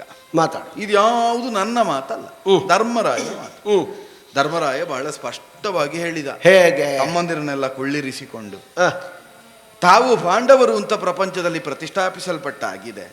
ಶತಶೃಂಗದಿಂದ ಬಂದು ಆಚಾರ್ಯ ಭೀಷ್ಮರ ಮಡಿಲನ್ನೇರಿ ಹಸ್ತಿನಾವತಿಯಲ್ಲಿ 5 ಮಂದಿ ಕೌಂತೆಯರು ಪಾಂಡವರು ಅಂತ ಮಾನಿಸಲ್ಪಟ್ಟ ಮೇಲೆ ಪಾಂಡವರು ಹೌದಾ ಅಲ್ಲೋ ಅಂತ ಪ್ರಪಂಚಕ್ಕಿದ್ದ ಒಂದು ಸಂಶಯ ನಿವಾರಣೆಗೆ ರಾಜಸೂಯ ವಿನಿಯೋಗ ಆಯಿತು. ಸತ್ತ ಪಾಂಡು ಚಕ್ರವರ್ತಿಗೆ ಅವನ ಔರಸ ಪುತ್ರರೇ ಕರ್ಮವನ್ನು ಮಾಡುವ ಮುಖೇನ, ರಾಜಸೂಯಾಧ್ವರದ ಮುಖೇನ ಸ್ವರ್ಗಪ್ರಾಪ್ತಿಯನ್ನು ಮಾಡಿಸಬೇಕು ಅಂತ ಹೇಳಿದಾಗ ಅದನ್ನು ಮಾಡಿ ಪೂರೈಸಿದ ಮೇಲೆ ಪಾಂಡುವಿಗೆ ಸ್ವರ್ಗಪ್ರಾಪ್ತಿ ಆಯಿತು ಎಂಬ ನಾರದರ ಮಾತಿನಂತೆ ಈ 5 ಮಂದಿಗಳು ಆದರ ಪಾಂಡುಸುತರು, ಅವರು ಪಾಂಡುಸುತರು ಅಂತ ಮಾನಿಸಲ್ಪಟ್ರು. ಲೆಕ್ಕಕ್ಕೆ ಸೇರ್ಪಡೆ ಆಗಿದೆ, ಅವರನ್ನು ಒಳಗೆ ಕರೆದಿದೆ ಆಗಿದೆ. ಅದು ಕರೆಯುವುದೊಂದು ಕ್ರಮ ಅಂತ ಉಂಟು. ಹಾಗೆ ಕ್ರಮ ಉಕ್ತವಾಗಿಯೇ ನೀವು ಮಾಡಿದ್ದೀರಿ. ಮಾಡಿದ ಮೇಲೆ ಪಾಂಡವರು ಅಂತ ಆದ ಮೇಲೆ ಮತ್ತೆ ಅವರಿಗೆ ರಾಜ್ಯದಲ್ಲಿ ಸಮಾನವಾದ ಪಾಲು, ಚಂದ್ರವಂಶಕ್ಕೆ ಅವರು ಉತ್ತರಾಧಿಕಾರಿಗಳು ಅಂತ ನಿಯುಕ್ತಗೊಂಡು ಇಬ್ಬಾಗವಾಯಿತು ಮೇದಿನಿ. ಅದು ಗೊತ್ತಿರುವ ವಿಷಯವೇ. ಹಸ್ತಿನಾವತಿಯನ್ನು ರಾಜತಾಂತ್ರಿಕವಾಗಿ ನೀನು, ಇಂದ್ರಪ್ರಸ್ಥವನ್ನ ರಾಜಧಾನಿಯಾಗಿಯೂ ಪಾಂಡವರು ಪರಿಪಾಲಿಸಿ ಹಲವು ಕಾಲ ಕಳೆದ ಮೇಲೆ ಒಂದು ಸಹೃದ್ನೆವನದಿಂದ ತೊಡಗಿಕೊಂಡಂತಹ ಸಹೃದ್ಯೂತವೇ ವಿಷಮದ್ಯೂತವಾಗುವ ಮುಖೇನವಾಗಿ ವಿಷಮಲತ್ತೆಗಳು ಬಿದ್ದ ಪರಿಣಾಮ ಚಕ್ರವರ್ತಿಯಾದಂತಹ ಧರ್ಮರಾಯ ಸಕಲವನ್ನು ಕಳಕೊಂಡ. ಸರಿ, ರಾಜ್ಯಕೋಶಗಳನ್ನು ಕಳಕೊಂಡ ಬಳಿಕ ಸಕಲವನ್ನು ಕಳಕೊಂಡ ಮೇಲೂ ಅವ ಎಲ್ಲವನ್ನು ಮರಳಿ ಪಡೆಯುವುದಕ್ಕೆ ಹೇತುವಾದದ್ದು ವಸ್ತ್ರಾಪಹಾರದ ಒಂದು ಪ್ರಕರಣ. ಅದನ್ನು ಬಿಡುವ. ವಸ್ತ್ರಾಪಹಾರ ಒಂದು ನಿಮಿತ್ತವಾಗಿ ನಡೆದು ಹೋದದ್ದು ಆಗಿ ಹೋಯಿತು. ಒಂದು ಮನೆಯೊಳಗೆ ಎಂಥದ್ದು ಬರ್ತದೆ ಹೋಗುತ್ತದೆ. ಅದೆಲ್ಲ ಆದ ಮೇಲೆ ಅನುದ್ಯೂತ ಎನ್ನುವುದು ತೊಡಗಿಕೊಂಡಿತು. ಅಲ್ಲಿ ರಾಜ್ಯದ ಪ್ರಸ್ತಾಪ ಇರಲಿಲ್ಲ, ನಿನಗೆ ಗೊತ್ತಿರುವ ಸಂಗತಿ. ಸೋತವರು 12 ವರ್ಷಗಳ ಕಾಲ ವನವಾಸವನ್ನು, ಮೇಣ್ 1 ವರ್ಷ ಅಜ್ಞಾತವನ್ನು ಪೂರೈಸಿ ಮರಳಿ ತಮ್ಮ ತಮ್ಮ ಪಟ್ಟಣವನ್ನು ಹೋಗುವುದು ಎಂಬ ಒಂದು ಒಕ್ಕಣೆಯೊಂದಿಗೆ ಆಡಿದ ದ್ಯೂತ. ಅದರಲ್ಲಿಯೂ ಯಥಾ ಪ್ರಕಾರ ಧರ್ಮರಾಯನೇ ಸೋತ ಮೇಲೆ ಪಾಂಡವರು 5 ಮಂದಿಗಳು ಪಾಂಚಾಲೆಯನ್ನು ಕೂಡಿಕೊಂಡು ವನವಾಸಕ್ಕೆ ಹೊರಟರು. 12 ವರ್ಷದ ವನವಾಸ ಮುಗಿಯಿತು. ಅಜ್ಞಾತವಾಸವು ಪೂರೈಸಲ್ಪಟ್ಟಿತು. ಅದಾದ ಮೇಲೆ ಅವರ ರಾಜ್ಯವನ್ನು ಅವರು ಹೋಗಬೇಕು ಅಂತ ಆದರೂ ಕೂಡ ಒಂದು ಶಾಸ್ತ್ರವಿಧಿಯಂತೆ ಹೋಗಬೇಕು. ನ್ಯಾಸಭೂತವಾಗಿರಿಸಿದ ಸಂಪತ್ತು ನಮ್ಮದ್ದೇ ಆದ್ರೂ ಹೋಗಿ ಕೈಯಾಕಕೂಡದು ಎಂಬುದು ಶಾಸ್ತ್ರವಾದ್ರಿಂದ ದೃಪದ ಪುರೋಹಿತರಾದ ಶತಾನಂದರನ್ನು ಕಳುಹಿಕೊಟ್ರು. ಅಲ್ಲಿಂದ ಇಲ್ಲಿಂದ ಬೇರೆ ಉತ್ತರ ಬಂತು. ಸಂಜಯ ರಾಯಭಾರವೂ ನಡೆಯಿತು. ಅದಾದ ಮೇಲೆ ನನ್ನನ್ನು ಕಳುಹುವಾಗ ಇಷ್ಟೂ ಪೂರ್ವ ಪ್ರಕರಣವನ್ನು ಹೇಳಿದ ಧರ್ಮರಾಯ ಒಂದು ಮಾತೆ ಹೇಳಿದ. ಹೇಗೆ? ಮೊದಲಿನಂತೆ ನಾವಿರುವ, ನಾವಿಷ್ಟು ಆದದ್ದೊಂದು ಮನೆತನದಲ್ಲಿ ಒಂದು ಮಾತು ಬರ್ತದೆ ಹೋಗುತ್ತದೆ. ಒಂದು ಸಂಬಂಧದಲ್ಲಿ ಅಣ್ಣನಾದವನು ತಮ್ಮನಿಗೆ ಬೈಯುವುದೋ, ತಮ್ಮ ಅಣ್ಣನಿಗೆ ಬೈಯುವುದೋ, ತಂದೆ ಮಕ್ಕಳನ್ನು ದಂಡಿಸುವುದೋ, ಇದೆಲ್ಲ ಸಹಜವಾಗಿ ಇರುವಂತದ್ದೇ. ಅದನ್ನೇ ದೊಡ್ಡದಾಗಿಸಿಕೊಂಡು ಅಪ್ಪ ನನಗೆ ಹೊಡೆದ್ರಲ್ಲ, ನಾನು ಅಪ್ಪನ ಮನೆಗೆ ಹೋಗುವುದಿಲ್ಲ, ಅಪ್ಪನಿಗೆ ಪಿಂಡ ಹಾಕುವುದಿಲ್ಲ ಅಂತ ಮಕ್ಕಳು ಕುಳಿತುಕೊಳ್ಳುವುದಲ್ಲ. ಅದು ಅಪ್ಪ ಮಕ್ಕಳಿಗೆ ಹೊಡೆಯುವುದಕ್ಕೆ ಇದ್ದವ. ಅಣ್ಣ ತಮ್ಮನಿಗೆ ಬೈಯುವುದೋ, ತಮ್ಮ ಅಣ್ಣನಿಗೆ ಬೈಯುವುದೋ, ಎಲ್ಲಿಯೋ ತಪ್ಪಿ ನಡೆಯುವುದು, ಇದೆಲ್ಲ ನಡೆದದ್ದೇ.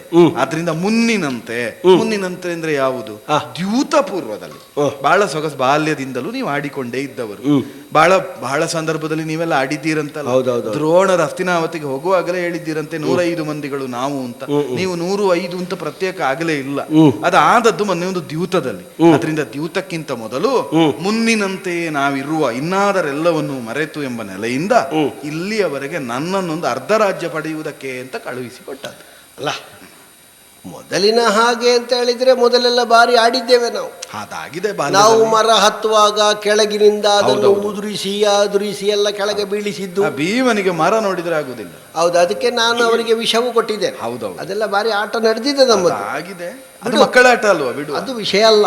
ಅದು ಬಾಲ್ಯದಲ್ಲಿ ಒಂದು ಆಗ್ತದೆ ಹೋಗ್ತದೆ. ಹೌದು. ಏಳವೆಯಲ್ಲಿ ಒಂದಮ್ಮನ ಹೊಟ್ಟೆಯಲ್ಲಿ ಹುಟ್ಟಿದ ಮಕ್ಕಳು ಬಡಿದಾಡಿಕೊಳ್ಳುತ್ತಾರೆ. ಬುದ್ಧಿ ಬಂದ ಮೇಲೆ ಅದು ಇರುವುದಿಲ್ಲ. ಹೌದು.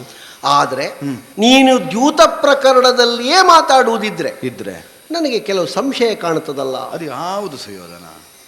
ಈಗ ಪ್ರಾರಂಭದ ದ್ಯೂತದಲ್ಲಿ ಎಲ್ಲವನ್ನೂ ಸೋತಂತಹ ಅವರು ನನ್ನ ಒತ್ತೆಯಾಳುಗಳಾದರು. ಹೌದೌದು. ಪ್ರಕರಣ ನಡೆಯಿತು. ನಾನು ಅದನ್ನು ಬಿಡಿಸಿ ಹೇಳುವುದಿಲ್ಲ. ಸರಿ. ಕಡೆಗೆ ನಮ್ಮಪ್ಪಯ್ಯ ಏನೋ ಶಕುನ ಕಂಡ್ರಂತೆ. ಹೌದು. ಬಹಳ ದಿಗಿಲಾಗಿ ಹೇಳಿದ್ರು. ಹೌದು. ಮರೆತು ಕಳೆ ಮಾತುಗಳ ಕುಂದು ಕಲೆ ಏನುಂಟದನ್ನು ಮರೆತು ಕಳೆ ಮಗಳೇ, ನಿನಗೆ ನಾನು ಎಲ್ಲವನ್ನೂ ಕೊಟ್ಟಿದ್ದೇನೆ. ಹೌದೌದು. ಇಲ್ಲ, ನನಗೆ ಹಾಗೆ ಕೇಳುವುದಕ್ಕಾಗುವುದಿಲ್ಲ. ನಾನು ಕ್ಷತ್ರಿಯ ನಾರಿ. ಶಾಸ್ತ್ರ ಪಾಂಚಾಲ ಶಾಸ್ತ್ರ. ಪಾಂಚಾಲ ಶಾಸ್ತ್ರ ಹಾಗೆ ನೋಡುವುದಿದ್ರೆ ಅವಳ ಅತ್ತೆ 3ಕ್ಕಿಂತ ಹೆಚ್ಚಾದರೆ ಕ್ಷಾತ್ರಕ್ಕೆ ಅಥವಾ ಹೆಣತನಕ್ಕೆ ಭೂಷಣ ಅಲ್ಲ ಅಂತ ಹೇಳಿದ ಇವಳ ಇದಾಗಿದ್ದಾಳೆ. ಅದು ವಿಷಯ ಬೇರೆ. ಹೌದು. ಶಾಸ್ತ್ರ ಎಲ್ಲ ಕಡೆಯಲ್ಲಿ ನೋಡ್ತಾಳೆ ಅಂತ ಇಲ್ಲ. ಇಲ್ಲಿ ಶಾಸ್ತ್ರ ಯಾಕೆ ನೋಡಿದಳು, ಹೇಗೆ ನೋಡಿದಳು, ಎಷ್ಟರ ಮಟ್ಟಿಗೆ ನೋಡಿದಳು?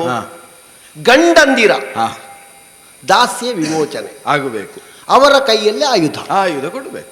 ಸಶಸ್ತ್ರರಾದ ಸ್ವತಂತ್ರ ಪತಿಗಳು ಬೇಕು ಅಂತ. ಯಾಕೆ?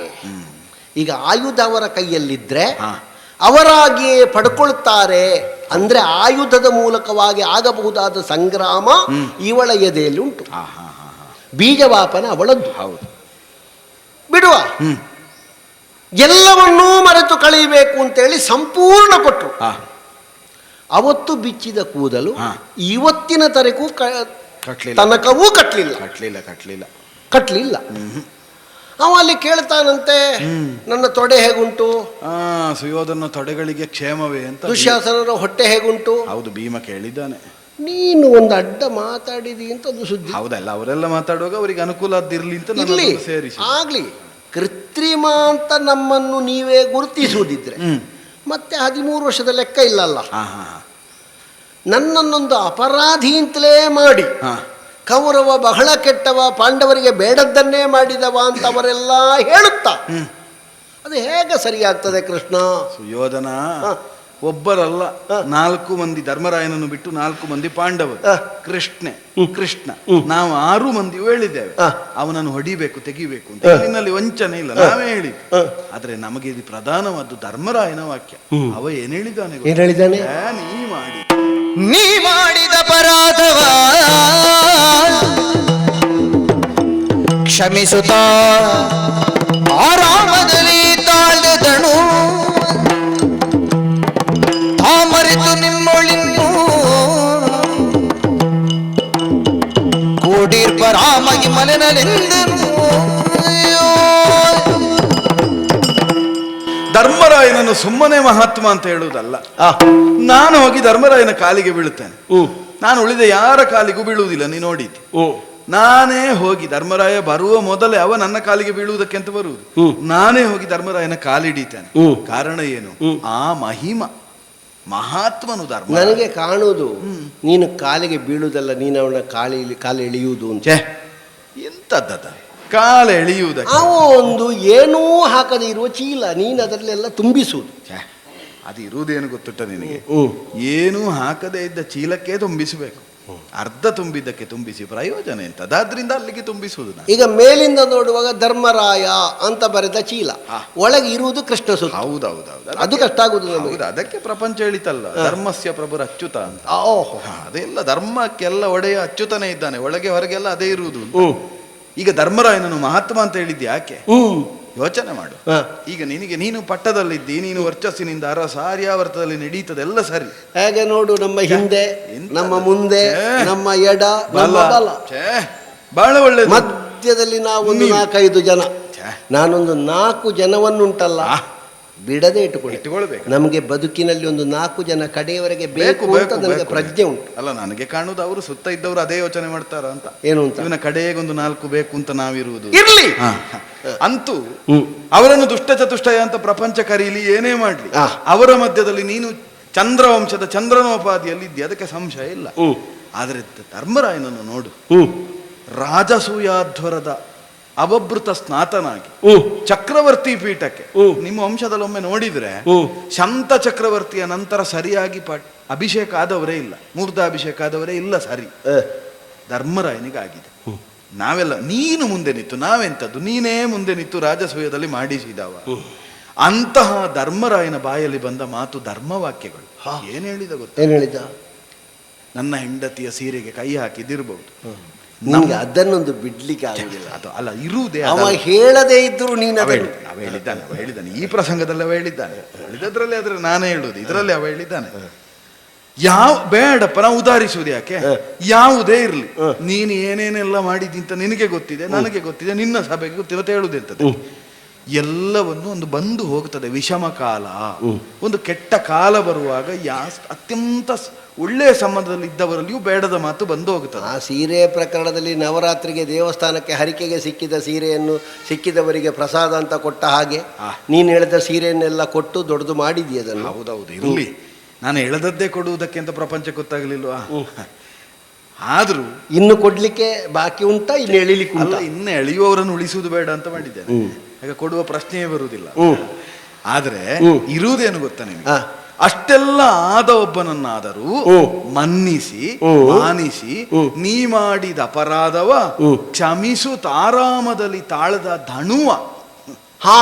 ಅವ ಹೇಳಿದೆಂತದ್ದು? ಸುಯೋಧನ ಎಂತ ಹೇಳಿದ್ರು ನನ್ನ ತಮ್ಮ ಅಲ್ವಾ, ಅವ ಕ್ಷಮೆ ಕೇಳುವುದೆಲ್ಲ ಬೇಡ. ಕ್ಷಮೆ ಕೇಳುವುದು ಅವ ಸಣ್ಣ ಆದ್ರೆ ನಾನು ದೊಡ್ಡ ಆಗ್ತೇನೆ, ನಾನು ಸಣ್ಣವನೇ ಆಗುವುದಲ್ವ. ಅವ ಒಂದು ಪಾಪ. ಈಗ ಅವ ಕ್ಷಮೆ ಕೇಳ್ತಾನಂತ ಹೇಳಿದ್ಯಾರು? ಅಲ್ಲಲ್ಲ, ಅವ ಹೇಳಿದ್ದನ್ನು ಹೇಳುದು ನಾನು. ಅಲ್ಲಿವರೆಗೆ ಮುಟ್ಟಿದ್ದಾನೆ ಅವನಲ್ಲಿ ಕ್ಷಮೆ ಕೇಳುವುದು ಬೇಡ. ಮಹಾಮಹಿಮ, ಅವ ಕ್ಷಮೆ ಕೇಳುವುದೆಲ್ಲ ಬೇಡ. ಮಾಡಿದ ಅಪರಾಧಗಳೆಲ್ಲ ಅವನಿಗೆ ಗೊತ್ತಿರುವುದರಿಂದ ಒಂದು ಮಾತೊಂದು ಕೈ ಮುಗಿದು ನಿತ್ರೂ ಸಾಕು. ಅದು ನಿಲ್ಬೇಕು. ಅಲ್ಲ ಬೇಡ, ಅದು ಆಗದಿದ್ರೆ ಒಂದು ದೀನ ನೋಟದಿಂದ ಅದೊಂದು ಆಗಿ ಹೋಯ್ತು ಅನ್ನೋ ಭಾವ ಬಂದ್ರೂ ಸಾಕು. ಒಂದು ಹೂ ಅಂತ ನನ್ನಲ್ಲಿ ಹೇಳಿದ್ರು ಸಾಕು. ಕೊನೆಗೆಲ್ಲ ನಾನೇ ಹೇಳ್ತೇನೆ ಅಂತ ಹೇಳಿದ್ರೂ ಸಾಕಾಗ್ತದೆ. ನಿನ್ನ ಪರವಾಗಿ ನಾನೇ ಹೇಳುವುದಕ್ಕಿದ್ದೇನೆ. ಅಂತೂ ಮಾಡಿದ ಅಪರಾಧದ ಪ್ರಜ್ಞೆಯಿಂದ ಧರ್ಮರಾಯನಲ್ಲಿ ಒಂದು ಕ್ಷಮಾಭಾವ ಬೇಕು ಎನ್ನುವ ಭಾವದಿಂದ ಒಂದು ನೋಟ ತೋರಿಸಿದ್ರು ನಿನ್ನನ್ನು ಕ್ಷಮಿಸಿ ಮಹಾಮಹಿಮನಾದಂತಹ ಧರ್ಮರಾಯ ಉದ್ಧರಿಸ್ತಾನೆ, ಉದ್ಧರಿಸ್ತೇನೆ. ಹೀಗೆ 4 ಮಂದಿಗಳ ಬಾಯಿ ಮುಚ್ಚಿಸಿ ಪಾಂಚಾಲೆ ನನ್ನ ಬಾಯಿ ಮುಚ್ಚಿಸಿದ್ದಾನೆ. ದೇವರೇ, ನೀನು ಹಾಗೆಲ್ಲ ಹೇಳಬಾರ್ದು. ಕುರುರಾಯನಲ್ಲಿ ನೀನು ಹಾಗೆ ಮಾತಾಡುವುದಕ್ಕಿಲ್ಲ. ಅವ ಸುಖವಾಗಿ ಇರಬೇಕು, ಅವನನ್ನು ನಾನು ಕ್ಷಮಿಸ್ತೇನೆ ಅಂತ ಅವ ಹೇಳಿದ್ದಾನೆ. ಅಂತ ಔದಾರ್ಯ ತೋರಿಸಿದವನಲ್ಲಿ ಇದು ಕಡೆಯ ವಾಕ್ಯ. ಕಡೆಯ ವಾಕ್ಯ. ಕ್ಷಮಿಸ್ತೇನೆ ಅವನನ್ನು, ನಾನು ಕ್ಷಮಿಸಿ ಅವನನ್ನು ಬಿಡ್ತೇನೆ. ಅವ ಒಂದು ಕ್ಷಮೆಗಾಗಿ ಒಂದು ಅರ್ಹತೆಯನ್ನು ತೋರಿಸಿದ್ರೆ ಸಾಕು. ಹೀಗೆ ಹೇಳಿದ ಧರ್ಮರಾಯನಿಗಿಂತ ಒಂದು ಒಳ್ಳೆ ಅಣ್ಣ ನಿನಗೆ ಎಲ್ಲಿಯಾದ್ರೂ ಸಿಕ್ಕಿಯಾನ ಹೇಳಿ ಯೋಚನೆ ಮಾಡಿ. ನಿನ್ನನ್ನೇ ಕಳಿಸಿದ್ಯಾಕೆ ಅಂತ ನನಗೆ ಈಗ ಗೊತ್ತಾಯ್ತು. ಇಂಥದ್ದಕ್ಕೆ ಅವನದ್ದು ಅಕ್ಷರ, ನಿನ್ನದು ಪದಪುಂಜ. ಅಯ್ಯೋ, ಕೇಳಿದೆಯಾ?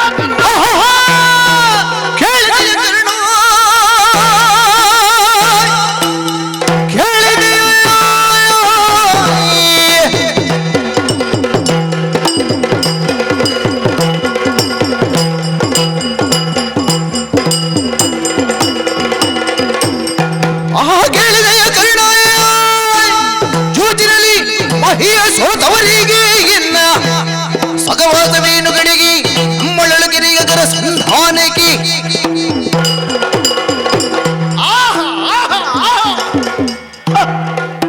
ಕೇಳಿದೆಯಾ ಕರ್ಣ?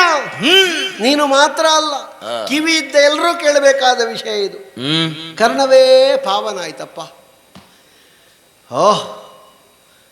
ಬೆಣ್ಣೆಯಿಂದ ಕೂದಲೆಳೆದ ಅಭ್ಯಾಸ ಇದ್ದವ, ಕೂದಲಿಗಂಟಿದ ಬೆಣ್ಣೆಯನ್ನೂ ಎಳೆದು ತಿಂದವ, ಯಾರಿಗೂ ಸಿಕ್ಕಬಾರದು ಅಂತ ಸಿಕ್ಕದಲ್ಲಿ ಸಿಕ್ಕಿಸಿಟ್ಟದ್ದನ್ನು ಸಿಕ್ಕುವ ಹಾಗೆ ಬಾಕಿದ್ದವರನ್ನು ಬಾಗಿಸಿ ಅವರ ಬೆನ್ನ ಮೇಲೆ ಹತ್ತಿಯೂ ಸಿಕ್ಕಿಸಿಕೊಂಡವ. ನಮ್ಮ ಆಸ್ಥಾನದಲ್ಲಿ ಒಂದು ಮಾತಾಡ್ತಾನೆ, ಕೇಳಿದವರು ಯಾರಾದರೂ ಸುಳ್ಳನ್ನಾದರೂ ಸತ್ಯ ಅಂತ ಎಣಿಸಬೇಕು. ಬಂಜೆಯ ಮಗನೊಬ್ಬ ಮೊಲದ ಕೊಂಬನ್ನು ಹಿಡಿದು ಕುರುಡ ನೋಡುವಂತೆ ಕಿವುಡ ಕೇಳುವಂತೆ ಮೂಕನಿಂದ ವರ್ಣಿಸಲ್ಪಟ್ಟ. ವಾಕ್ಯ ಒಳ್ಳೇದಿಲ್ವಾ? ಒಂದಾದರೂ ಸತ್ಯ ಉಂಟ ಇದರಲ್ಲಿ? ಹಾಗೇ ಮಾತಾಡೋದು ಆಗದಿಂದರು ಅಲ್ವಾ? ಪಾಪ ನಮ್ಮ ಸಭೆಯಲ್ಲಿ ಎಲ್ರಿಗೂ ಗೊತ್ತುಂಟು ಯಥಾರ್ಥ. ಇವ ಹೇಳಿದ್ದನ್ನು ನಂಬಲಿಕ್ಕಿಲ್ಲ. ಕೆಲವು ಸಲ ಕಥಾಕ್ಷೇಪದಲ್ಲಿ ಹೌದು ಹೌದು ಅಂತ ಹೊರಗೆ ಹೋಗುವಲ್ಲಿವರೆಗೆ ಅವರಿಗೆ ಅರ್ಥ ಆಗ್ತದೆ. ಅಂತ ತಲೆದೂಗುತ್ತಾರೆ. ಅಂದರೆ ಪುಂಗಿ ಊದುವಾಗ ಪುನ್ನಾಗ ಹೆಡೆ ಬಿಚ್ಚಿದಂತೆ. ಪುಂಗಿ ಊದುವುದರಿಂದ ಪುನ್ನಾಗ ಯಾವುದೋ ಒಂದು ತೆರನಾದಂತಹ ಭ್ರಮೆಗೆ ಒಳಗಾಗ್ತದೆ. ಹಾಗೆ ಇವ ಎಳವೆಯಲ್ಲೇ ಹಾವು ಹಿಡಿದು ಎಂಥದೆಲ್ಲ ಮಾಡಿ ಮಾಯಾ ಮೋಡಿ ಎಲ್ಲ ಮಾಡಿದವ ಇವ. ಕಪಟಿರಲ್ಲಿ ಕಪಟಿ. ಇವ ಹೋದರೆ ಎಂಥದ್ದಾದರೂ ಆದೀತು ಅಂತ ಇವನನ್ನು ಕಳಿಸಿದ್ದು. ಯಾಕೆ ಕಳಿಸಿದ್ದಾರೆ? ಒಳಗಿನಿಂದ ಆ ಧರ್ಮರಾಯನಿಗೆ ಹೆದರಿಕೆ ಹುಟ್ಟಿದೆ. ಈ ಮಾರಿ ಸಂತಾನಗಳು ಉಂಟಲ್ಲ 3-4, ಅವುಗಳು ಹಾರ್ತವೆ. ಅವನಿಗೆ ಗೊತ್ತುಂಟು ಇವುಗಳು ಹಾರುವುದು ಮಾತ್ರ ಸೊಂಟ ಮುರಿತದೆ ಇದರದ್ದು, ಏನೂ ನಮಗೆ ಮಾಡಲಿಕ್ಕೆ ಸಾಧ್ಯ ಇಲ್ಲ ಕೌರವನನ್ನು. ಈಗ 13 ವರ್ಷ ನಾವು ಹೊರಗಿದ್ದದ್ದರಿಂದ ಎಲ್ಲ ವಿಭಾಗದಲ್ಲಿಯೂ ವಿಧಾನದಲ್ಲಿ ಅವ ಗಟ್ಟಿಯಾಗಿದ್ದಾನೆ. ಇನ್ನು ನಮಗೆ ಎಂಥದ್ದು ಮಾಡಲಿಕ್ಕೂ ಸಾಧ್ಯ ಇಲ್ಲ. ಹೀಗೆ ಎಂಥದ್ದಾದರೂ ಒಂದು ವಿಷಯವನ್ನು ವಿಧಾನವಾಗಿ ಇಂಥವನ ಮೂಲಕ ಹೇಳಿ ಕಳಿಸಿದರೆ ಏನಾದರೂ ಅವನ ಕೃಪೆ ಆಗ್ತದೋ? ಈಗ ಹಕ್ಕುದಾರಿಕೆಯಿಂದಲೇ ಕೇಳುವುದಿದ್ರೆ ಧರ್ಮರಾಯ ಅಭಿಷೇಕ ಆದವಲ್ವ, ಅವ ಪೂರ್ಣ ಕೇಳಬೇಡ, ಅರ್ಧ ಕೇಳುವುದು ಯಾಕೆ? ಇಡೀ ಅವನದ್ದೇ ಅಲ್ವಾ? ಯೋಚನೆ ಮಾಡುವುದಿದ್ರೆ ಪಾಂಡು ಚಕ್ರವರ್ತಿಯದ್ದಲ್ವಾ? ಅವ ಬಿಟ್ಟೋದ. ನಮ್ಮ ಅಪ್ಪನನ್ನು ಕಾರ್ಯಕಾರಿಣಿಯಾಗಿ ಇಟ್ಟುಕೊಂಡ್ರು, ಮತ್ತೆ ಅವರ ಮಕ್ಕಳಾಗಿ ನಾವೆಲ್ಲವನ್ನು ಸ್ವಾಧೀನ ಮಾಡಿದೆವು. ಸಮರ್ಥನೀಯವಾಗಿ ಕೇಳುವುದಿದ್ರೆ ಇಡೀ ಕೇಳಬೇಡುವ, ಪೂರ್ತಿ ಕೊಡು ಅಂತ. ಇದು ಅರ್ಧ ಕೇಳುವುದು ಯಾಕೆ? ಒಳಗಿನಿಂದ ಅಳುಕಿದ್ದಾರೆ. ಹಾಗಾಗಿ ಈ ಚೋರನನ್ನು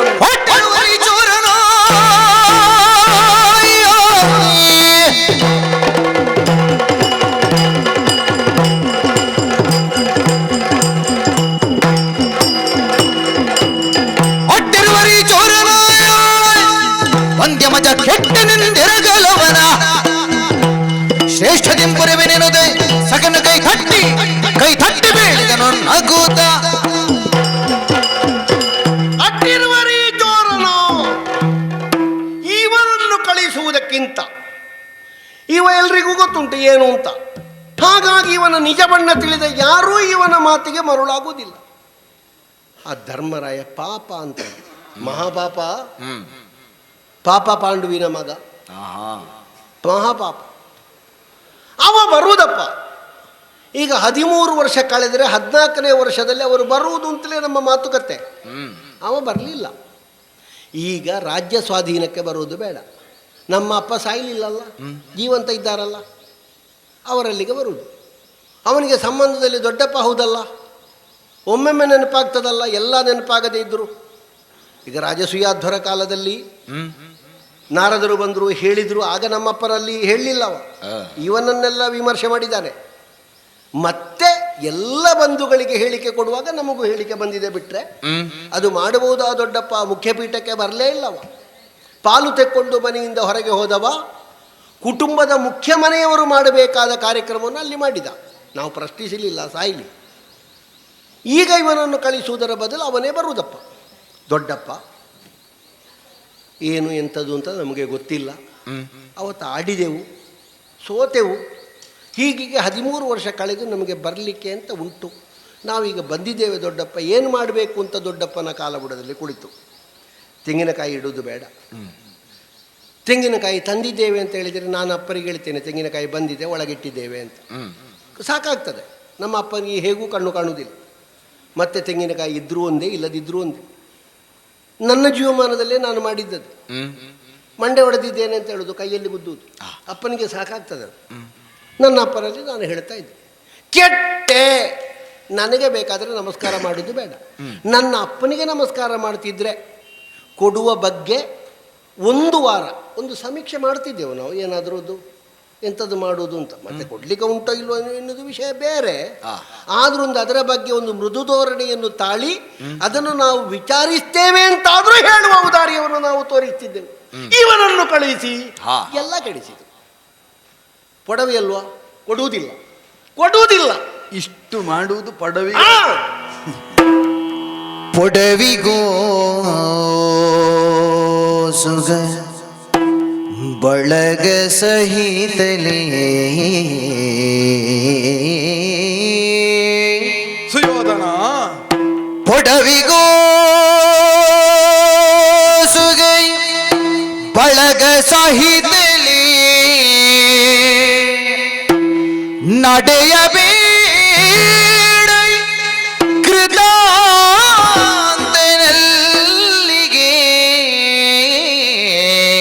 ಬೇಡವಯ್ಯ ಬೇಡ. ನಡೆಯಬೇಡ ಕೃತಾಂತನಲ್ಲಿಗೆ.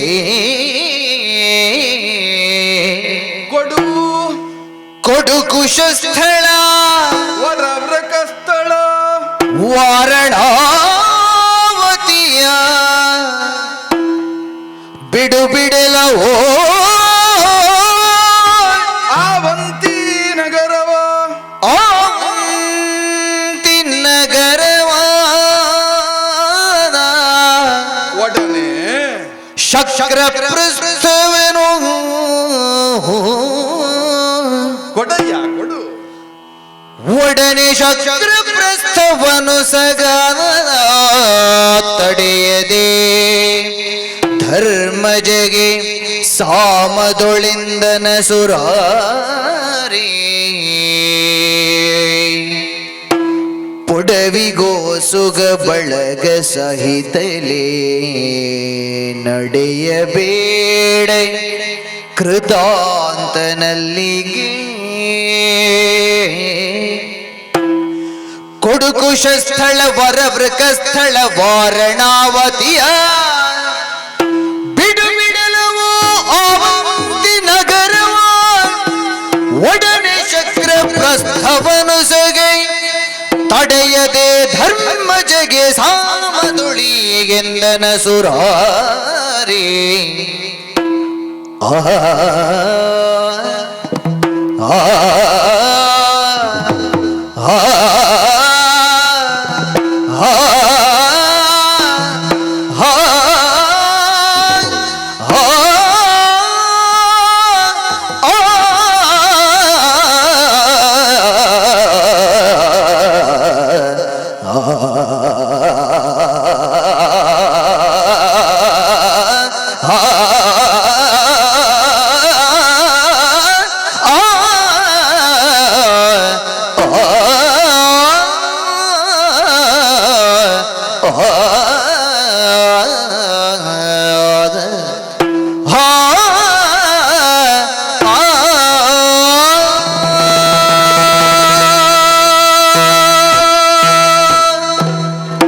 ಸುಯೋಧನ, ಕೃಷ್ಣ, ಧರ್ಮರಾಯನ ಮುಖವಾಣಿ ಮಾತ್ರ ಅಲ್ಲ, ನನ್ನದನ್ನು ಸೇರಿಸಿ ಈಗ ನಾನು ಆಡುತ್ತಾ ಇದ್ದೇನೆ.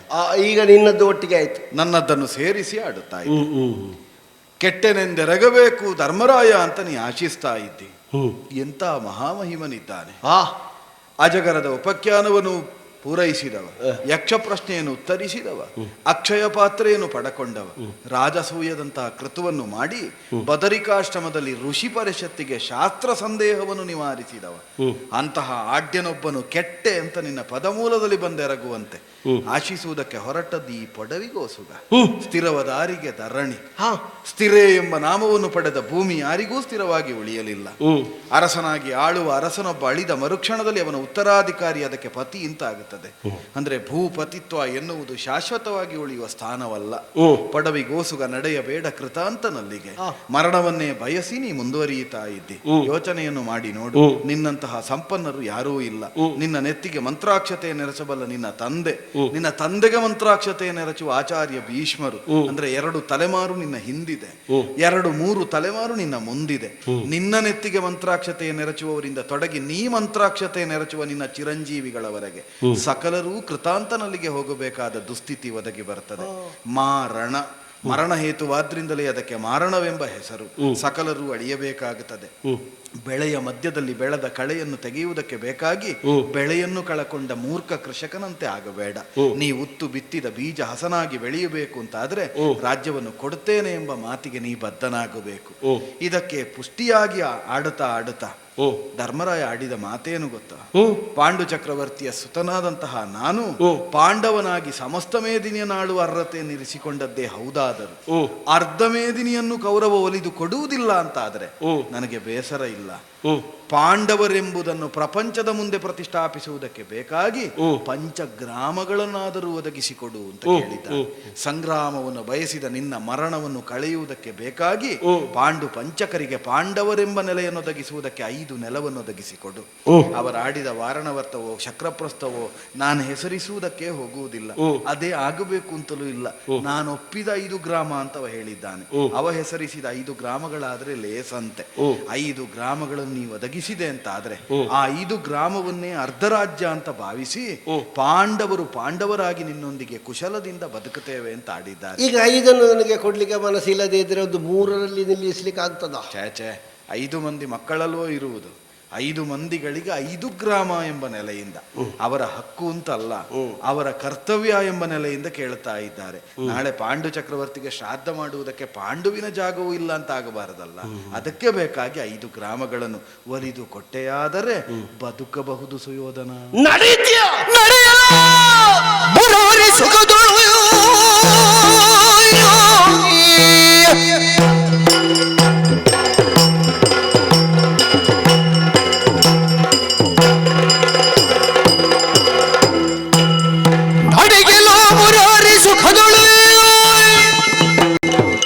ಸಲುಗೆ ಮಾತ ನುಡಿದು ಬೆಟ್ಟ ತಿನ್ನದಿನ್ನಳು ನೀನು ಬೇಡಿದ 5 ಗ್ರಾಮದಿ ಒಂದನಾದರಾನು ಕೊಡುವರಲ್ಲ ಸಾಮದಿ.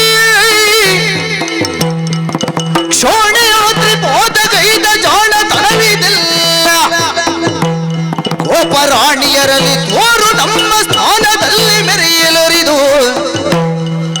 ನಡೆಯಲು ಮುರಾರಿಸು ಹದುಳು. ಕೃಷ್ಣ ಸುಯೋಧನ ಕೊಳಲೂದಿ ಹೆಣ್ಮಕ್ಕಳನ್ನು ಮರುಳು ಮಾಡಿದ ಹಾಗಲ್ಲ. ಯಾವುದೋ ಒಂದು ಕಥೆಯನ್ನು ನಿನ್ನ ತಲೆಗೆ ಕಟ್ಟಿ ಕ್ಷೋಣಿಯನ್ನು ತ್ರಿಪಾದಗೈದವ ಅಂತ ಹೇಳಿದ್ರೆ ಅದಕ್ಕಾದ್ರೂ ಇಲ್ಲಿ ಮರಳಾಗುವವರು ಯಾರೂ ಇಲ್ಲ. ನಡೆಯಲೋ ಮುರಾರಿ ಸುಖದಿಂದ ಇಲ್ಲಿ ಪೆಟ್ಟು ತಿಂದು ಮಾನ ಮರ್ಯಾದೆ ಕಳ್ಕೊಂಡು ಹೋಗುವುದು ಬೇಡ. ನೀನು ಕೇಳಿದ 5 ಗ್ರಾಮ ಬಿಡು, 1 ಗ್ರಾಮವನ್ನಾದರೂ ನಾನು ಕೊಡುವುದಿಲ್ಲ. 1 ಗ್ರಾಮ ಏನು, ಗೋಷ್ಪದ ಧಾರುಣಿಯನ್ನಾದರೂ ನಾ ಕೊಡುವುದಿಲ್ಲ. ಅಷ್ಟೇನು, 1 ಸೂಚಕ್ರದ ಮೊನೆಯನ್ನು ಕೂಡ ಭೂಮಿಯಾಗಿ ಬಿಟ್ಟು ಕೊಡುವುದಿಲ್ಲ. ಯಾಕಂದ್ರೆ 1 ಸೂಜಿಯ ಮೊನೆ ಊರುವಷ್ಟು ಭೂಮಿಯನ್ನು ಪಾಂಡವರಿಗೆ ನಾ ಕೊಡ್ತೇನೆ ಅಂತ ನಿನ್ನಲ್ಲಿ ಹೇಳಿದ್ರೆ ಅಳತೆ ಮಾಡ್ಲಿಕ್ಕೆ ನಾನು ನಾಳೆ ನೀನೇ ಬರುವುದಲ್ವ? ನಿನ್ನ ಸೂಜಿ ಎಷ್ಟು ದೊಡ್ಡದುಂಟು ನನಗೆ ಗೊತ್ತಿಲ್ಲ, ಬೆಳೆಯುತ್ತದೆ ಅದು. ಆದ್ದರಿಂದ ನಿನಗೆ ಸೂಜಿ ಊರುವಷ್ಟು ಜಾಗ ನಾ ಕೊಡುವುದಿಲ್ಲ. ಒಬ್ಬ ಪಾದ ತೋರಿಸಿದ, ನೀನು ಪೂರ್ತಿ ತೆಗೆದೆ. ಆದದ್ದರಿಂದ ನಾ ಹೇಳ್ತೇನೆ, ನೀನು ಇಲ್ಲಿಂದ ಹೋಗದಿದ್ರೆ ಮೊನ್ನೆಯಿಂದ ನಾವು ಹಗ್ಗ ಎಲ್ಲ ತಯಾರು ಮಾಡಿದ್ದೇವೆ. ಹೌದಾ? ಯಾರಲ್ಲಿ ದುಶ್ಯಾಸನ, ಕರ್ಣ, ಮಾವ ಶಕುನಿ, ಭಾವ ಜಯದ್ರಥ ಎಲ್ಲ ಹೇಳಿ ಹಗ್ಗ ತಗೊಳ್ಳಿ, ಕಟ್ಟಿ ಹಾಕಿ ಇವರನ್ನು, ಕಟ್ಟಿ ಹಾಕಿ ಹೋಗುವುದೇ ಬೇಡ. ಪಾತಕಿ ಎಲವ ಪಾತಕಿ ಬರಿದೆ ಸಾಯದಿರೊಲಿದು ಪಾಂಡವರುಗಳ ಕೂಡಿಗೂ ಕೊಲಿಸಲಾರೇನು ಸರ್ವಥಾ ಗುಳುಗುಳದಿ ನಿನ್ನ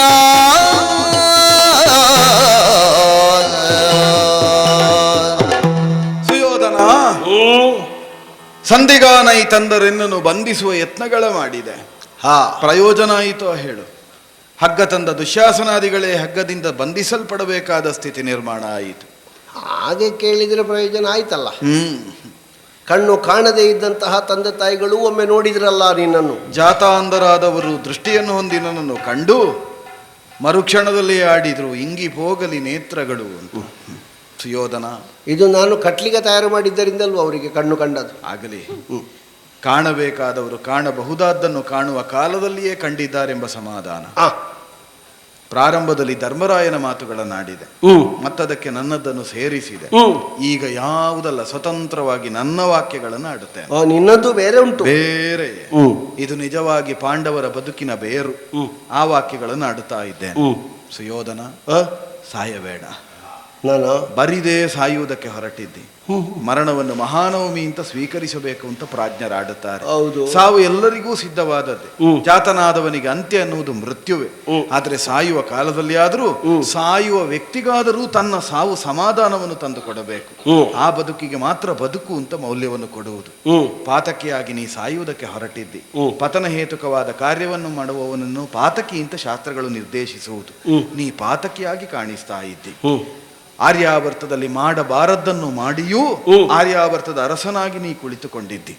ಆದರೆ ಅದು ಪೂರ್ಣವಾಗಿ ಉಳಿಯುವುದಕ್ಕೆ ಸಾಧ್ಯ ಇಲ್ಲ. ಯಾಕಂದ್ರೆ ಕೊಲ್ಲುವವನು ಕಾಯುವವನು ನಾನಿದ್ದೇನೆ. ಪಾಂಡು ಪಂಚಕರನ್ನು ಕೈ ಆಯುಧವಾಗಿ ಸ್ವೀಕರಿಸಿದ್ದೇನೆ. ಒಂದು ಕ್ಷಣ ಯೋಚನೆ ಮಾಡು. ಆತ್ಮಹತ್ಯೆಯನ್ನು ಮಾಡಿಕೊಳ್ಳುವ ಅಧಿಕಾರವೂ ನಮಗಿಲ್ಲ. ಆದರೂ ನಾವು ಆತ್ಮಹತ್ಯೆಯನ್ನು ಮಾಡಿ ಶರೀರ ತ್ಯಾಗವನ್ನು ಮಾಡುವುದಕ್ಕಾಗುತ್ತದೆ. ಆದರೆ ಮತ್ತೊಬ್ಬರ ಕೊಲೆ ನಮಗೆ ಹೇಳಿಸಿದ್ದಲ್ಲ, ಹೇಸುವ ಕಾರ್ಯ ಅದು. ಪ್ರಪಂಚದ ನಾನಾ ಬಗೆಯ ಜೀವಜಾಲಗಳನ್ನೊಮ್ಮೆ ನೋಡಿದ್ರೆ ಒಂದು ಚಿಕ್ಕ ಪ್ರಾಣಿಯನ್ನು ತಿಂದು ಬದುಕುವ ದೊಡ್ಡ ಪ್ರಾಣಿಗಳು ಹಲವಿದ್ದಾವೆ. ಅದೇ ಜಾತಿಯ ಪ್ರಾಣಿಗಳನ್ನು ಹೊಡೆದಾಡಿ ತಿನ್ನುವುದನ್ನು ನಾವು ಕಾಣುತ್ತೇವೆ. ಗಂಡು ಹೆಣ್ಣು ಎಂಬ ಪ್ರಭೇದದಲ್ಲಿ ಗಂಡನ್ನು ತಿಂದು ಬದುಕುವ ಹೆಣ್ಣು ಜೀವಿಗಳು ನಮ್ಮಲ್ಲಿ ಕಾಣುತ್ತದೆ. ಆದರೆ ಎಂತಹ ವಿಷಮ ಸ್ಥಿತಿಯಲ್ಲಿಯೂ ಜೀವಿಯೊಬ್ಬ ಹಸಿವಾಯಿತು ಅಂತ ತನ್ನ ಮೈಯ ಮಾಂಸವನ್ನು ತಾನು ತಿನ್ನುವುದಿಲ್ಲ. ನಿನ್ನ ಮೈಯ ಮಾಂಸವನ್ನು ತಿನ್ನುವುದಕ್ಕೆ ನೀ ಹೊರಟಿದ್ದಿ. ನಿನ್ನ ಮಕ್ಕಳ ಮಾರಣ ಹೋಮವನ್ನು ಮಾಡಿ ನಿನ್ನ ಸಾಮ್ರಾಜ್ಯವನ್ನು ಉಳಿಸಿಕೊಳ್ಳುವುದಕ್ಕೆ ನೀ ಹೊರಟಿದ್ದಿ. ಕೂಡದು ಸುಯೋಧನ, ಕೂಡದು. ಆದ್ರಿಂದಲೇ ನಿನ್ನನ್ನು ಪಾತಕಿ ಅಂತ ಕರೆದದ್ದು. ಇಷ್ಟಾಗಿಯೂ ನಿನ್ನನ್ನು ಕೊಲ್ಲಿಸಲಾರೆ ಯಾಕೆ? ಆರಿಹರು ಭೂತಳದಿ ನಿನ್ನಯ ಭೂರಿ ಭಾಗ್ಯದ ಹೋಲುಮೆಗೆ. ವನವಾಸದಲ್ಲಿದ್ದ ಹೊತ್ತಿನಲ್ಲಿ ಬಂದಂತಹ ಋಷಿ ಪರಿಷತ್ತು ಧರ್ಮರಾಯನ ಮುಂಭಾಗದಲ್ಲಿ ಆಡಿದ ಮಾತು. ಪಾಂಡವ ವಿದ್ವೇಷವೆಂಬ ಒಂದು ಗುಣವನ್ನು ಉಳಿದರೆ ಕೌರವ ಅಪ್ಪಟ ಚಿನ್ನ.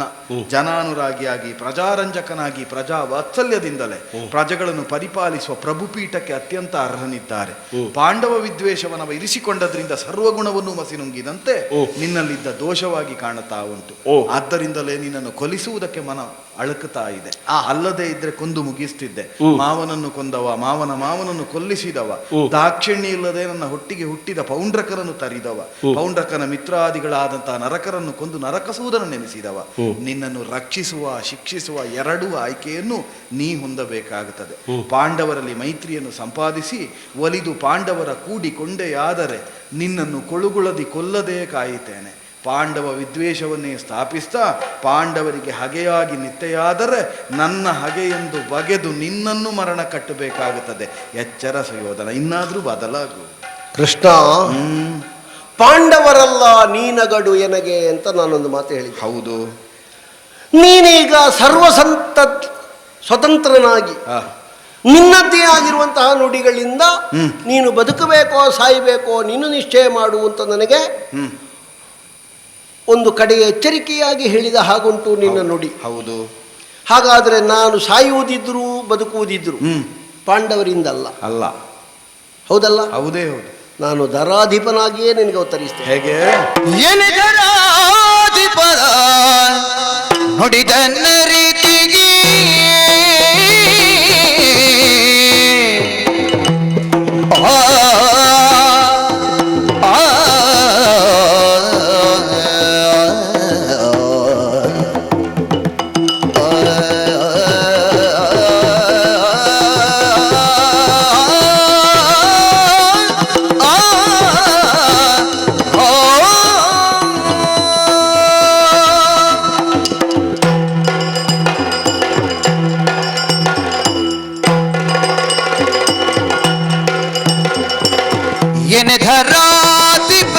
ನುಡಿದ ರೀತಿಗೆ ಧನುಜರಿ ಪುನಿ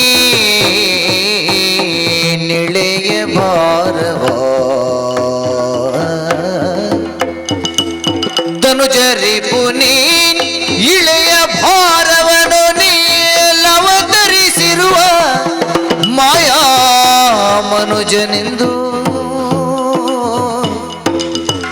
ನೀನಿಳೆಯ ಭಾರವನು ನೇಯಲವತರಿಸಿರುವ ಮಾಯಾ ಮನುಜನೆಂದು ಹಿಂದೆ ರಾವಣ ಕಂಸ ಮುಖ್ಯರ ಕೊಂದು ಮುಕ್ತಿಯ ಕರುಣಿಸಿದೆ ನೀನೆಂದರಿತು ವೈರದಿ ತವಾಕ್ರಿಯ ಹೊಂದುತ್ತಿಗಿನು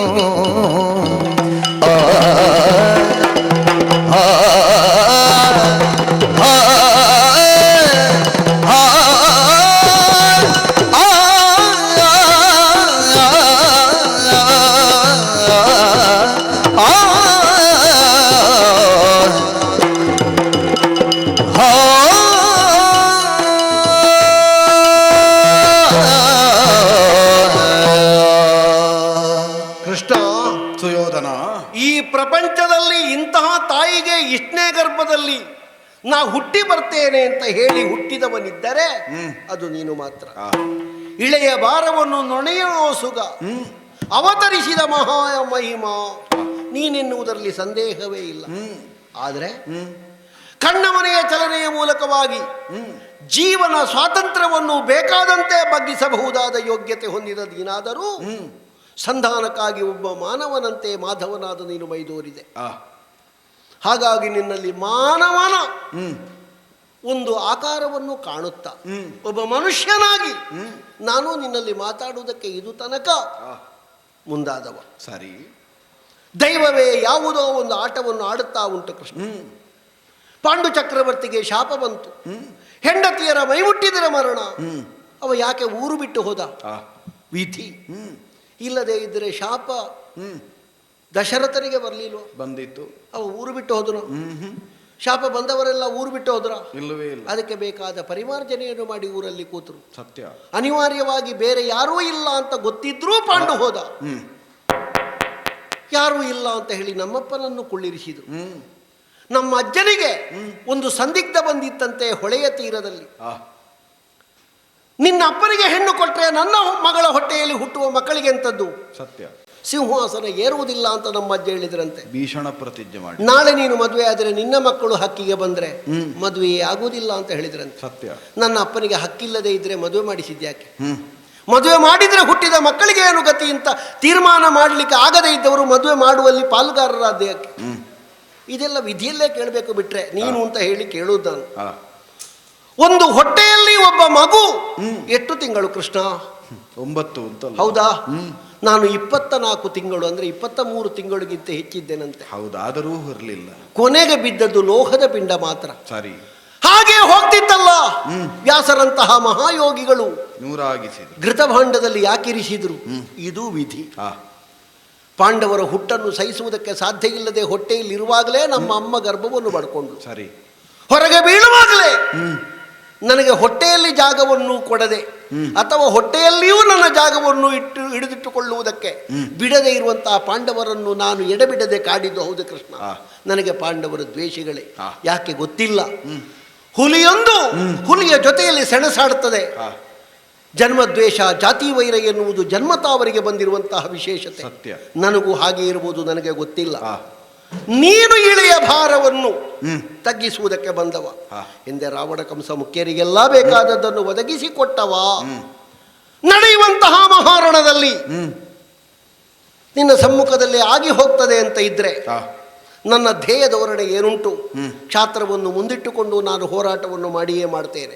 ಸಾಧ್ಯವಾದರೆ ಪಾಂಡವರ ತಲೆ ಕಡಿತೇನೆ. ಧುರಕೆ ಹೆದರುವುದಿಲ್ವಾ? ಧುರಕೆ ಬದರುವನಲ್ಲ,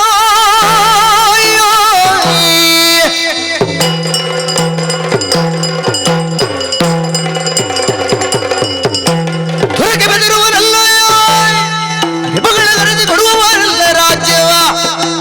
ಹರಣದಾಸಗಳಿಲ್ಲ ತನಗಿಂದರಸ ನುಡಿದ. ಧುರಕೆ ಬೆದರುವವನಲ್ಲ, ಕರೆಸಿರಿಪುಗಳಿಗೆ ರಾಜ್ಯವ ಕೊಡುವವನಲ್ಲ, ಹರಣದಾಶೆಯು ನನಗಿಲ್ಲ. ಮುರಾಂತಕ ಎಲೆ ಮುರಾಂತಕ ಲಾಲಿಸಿ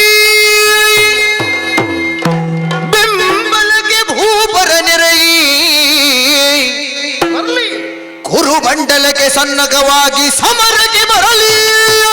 ನಿನ್ನ ಪಾಂಡವರು ಸಮರಕ್ಕೆ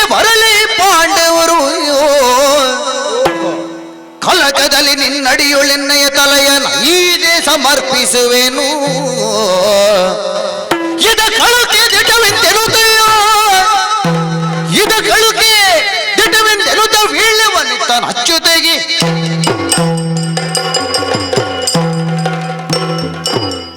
ಹರಿಹರತಿ ಪಾಪಾನಿ ಮುರ ಎನ್ನುವುದಕ್ಕೆ ಪಾಪ ಅಂತಲೂ ಅರ್ಥ ಇದೆ.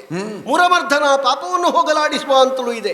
ರೂಪಕವಾಗಿ ನೋಡಿದರೆ ನರಕಾಸುರನೆನ್ನುವಂತಹ ದೈತ್ಯನನ್ನು ತರೆಯುವುದಕ್ಕಿಂತ ಮೊದಲು ಮುರಪಾಶವನ್ನು ಕತ್ತರಿಸಿ ಮುರಾಸುರನ ವಧೆಗೆ ಕಾರಣೀಭೂತನಾದ ಕಾರಣ ಮುರಾಂತಕ ಅಂತಲೂ ನಿನಗೆ ಹೆಸರಿದೆ. ಯಾವನು ಮುರಪಾಶಗಳನ್ನು ಬಗೆದು ಒಳ ಹೊಕ್ಕರೆ ಸತ್ಯಭಾಮಾರಮಣನ ದರ್ಶನವಾಗ್ತದೆ ನರಕಪಾಲದಲ್ಲಿ ಬಿದ್ದವನಿಗೂ ಎನ್ನುವುದನ್ನು ರೂಪಕವಾಗಿ ತೋರಿಸಿದಂತಹ ಮಹಾಮಹಿಮ ನೀನು. ಅಂತಹ ನೀನು ನಿನ್ನ ವಜ್ರ ಪಂಜರದ ಕವಚದೊಳಗೆ ಇಟ್ಟಿರುವಂತಹ ಪಂಚಪ್ರಾಣಗಳ ಹಾಗೆ ಈ ಪ್ರಪಂಚದಲ್ಲಿ ಪಂಚಭೂತಾತ್ಮಕವಾದ ದೇಹಧಾರಣೆಯನ್ನು ಹೊಂದಿದ ಪಾಂಡವರನ್ನು ಕರೆಸಿಕೊಂಡು ಬಾ ಭೂಮಂಡಲಕ್ಕೆ, ಕುರುಮಂಡಲಕ್ಕೆ. ನಮ್ಮ ಹಿರಿಯನು ಧರ್ಮದ ಬೀಜವನ್ನು ಬಿತ್ತಿದ ನೆಲೆಯಲ್ಲಿ ಧರ್ಮದ ಹೋರಾಟವನ್ನು ನಡೆಸುವುದಕ್ಕೆ ನಾನು ಕಟಿಬದ್ಧನಿದ್ದೇನೆ. ನಾನು ಬದುಕಿರುವಷ್ಟು ಕಾಲ ಯಾರ ಕನಸನ್ನು ನಾನು ನನಸಾಗುವುದಕ್ಕೆ ಬಿಡುವುದಿಲ್ಲ. ನಾ ಸತ್ರೆ ನಿನಗೆ ಬೇಕಾದಂತೆ ಮಾಡು. ನನ್ನ ತಲೆ ನನ್ನ ಕುತ್ತಿಗೆಯ ಮೇಲೆ ಇರುವಷ್ಟು ದಿವಸ ನಾನೇ ಕೃಷ್ಣ. ನನ್ನ ತಲೆಯನ್ನು ನೀನು ಕಡಿಸಿ ಅಥವಾ ನೀನೇ ಕಡಿದು ನಿನ್ನ ಕಾಲಬುಡದಲ್ಲಿ ಇಟ್ಟೆ ಅಂತಾದ್ರೆ ನೀ ಹೇಳಿದ ಹಾಗೆ ಕೇಳಿತು. ನಾನು ಮಣಿಯುತ್ತೇನೆ ಅಂತ ನೀ ತಿಳಿಬೇಡ. ಸಾರಿ, ಕಲ್ಲ ಕಂಬ ಬಾಗಿಸಿದ್ರೆ ತುಂಡಾಗ್ತದೆ, ಬಾಗುವುದಿಲ್ಲ. ಬಿದಿರು ಬಾಗ್ತದೆ. ಹೌದು, ಬಿದಿರು ನನ್ನನ್ನು ಕೊಂಡೋಗ್ಲಿಕ್ಕೆ ಬೇಕಾದ್ರೆ ತಕೊಂಡು ಬಾ, ನನ್ನನ್ನು ಬಾಗಿಸುವುದಕ್ಕೆ ತಕೊಂಡು ಬರಬೇಡ. ಇದು ಹಸ್ತಿನಾವತಿಯ ಪ್ರತೀಕವಾದಂತಹ ಬಂಗಾರದ ಹರಿವಾಣದ ತಟ್ಟೆ. ಅದರಲ್ಲಿ ಒಂದು ತೆಂಗಿನಕಾಯಿ ನನ್ನ ತಲೆಯ ಪ್ರತೀಕ. 1 ಲಕ್ಷವುಳ್ಳಂತಹ ಪುನ್ನಾಗ ಫಲ ಅಡಿಕೆ, 5 ವೀಳ್ಯ ಅದು ನನ್ನ ಪಂಚಪ್ರಾಣದ ಪ್ರತೀಕ. ಬೆಂಕಿ ತಾಗಿದ್ರೆ ಇನ್ನೇನು ಶೇಷ ಉಳಿಯದಂತೆ ಹೊತ್ತಿ ಉರಿಯುವಂತಹ ಪಚ್ಚೆ ಕರ್ಪೂರ ಎಲ್ಲ ಇಟ್ಟಿದ್ದೇನೆ. ಬೇಕಾದ್ರೆ ಇದಕ್ಕೆ ಸ್ವಲ್ಪ ಸುಣ್ಣ ಸೇರಿಸಿ ಜಗಿ ದುರವೀಳಯ ಇದೋ ನಿನಗೆ ಕೊಟ್ಟಿದ್ದೇನೆ, ಸ್ವೀಕರಿಸಿದ್ದೇನೆ. ನಗುತ್ತಲ ಮಾಧವೋ ನಗುತ್ತಲ ಮಾಧವೋ ದ್ರೋಣ ಕೃಪಗಾಂಗೇಯರಿಗೆ ಪೇಳ್ದ. ನೀವೆಲ್ಲ ಕೇಳಬೇಕು. ದ್ರೋಣ ಕೃಪಗಾಂಗೇಯರಿಗೆ ಪೇಳ್ದ ಈತ ಮರಣಮಂ ಬಯಸಿರ್ಪನೀಗಳು ಮತ್ತೆ ನನ್ನನ್ನು ದೂರಬೇಡಿ.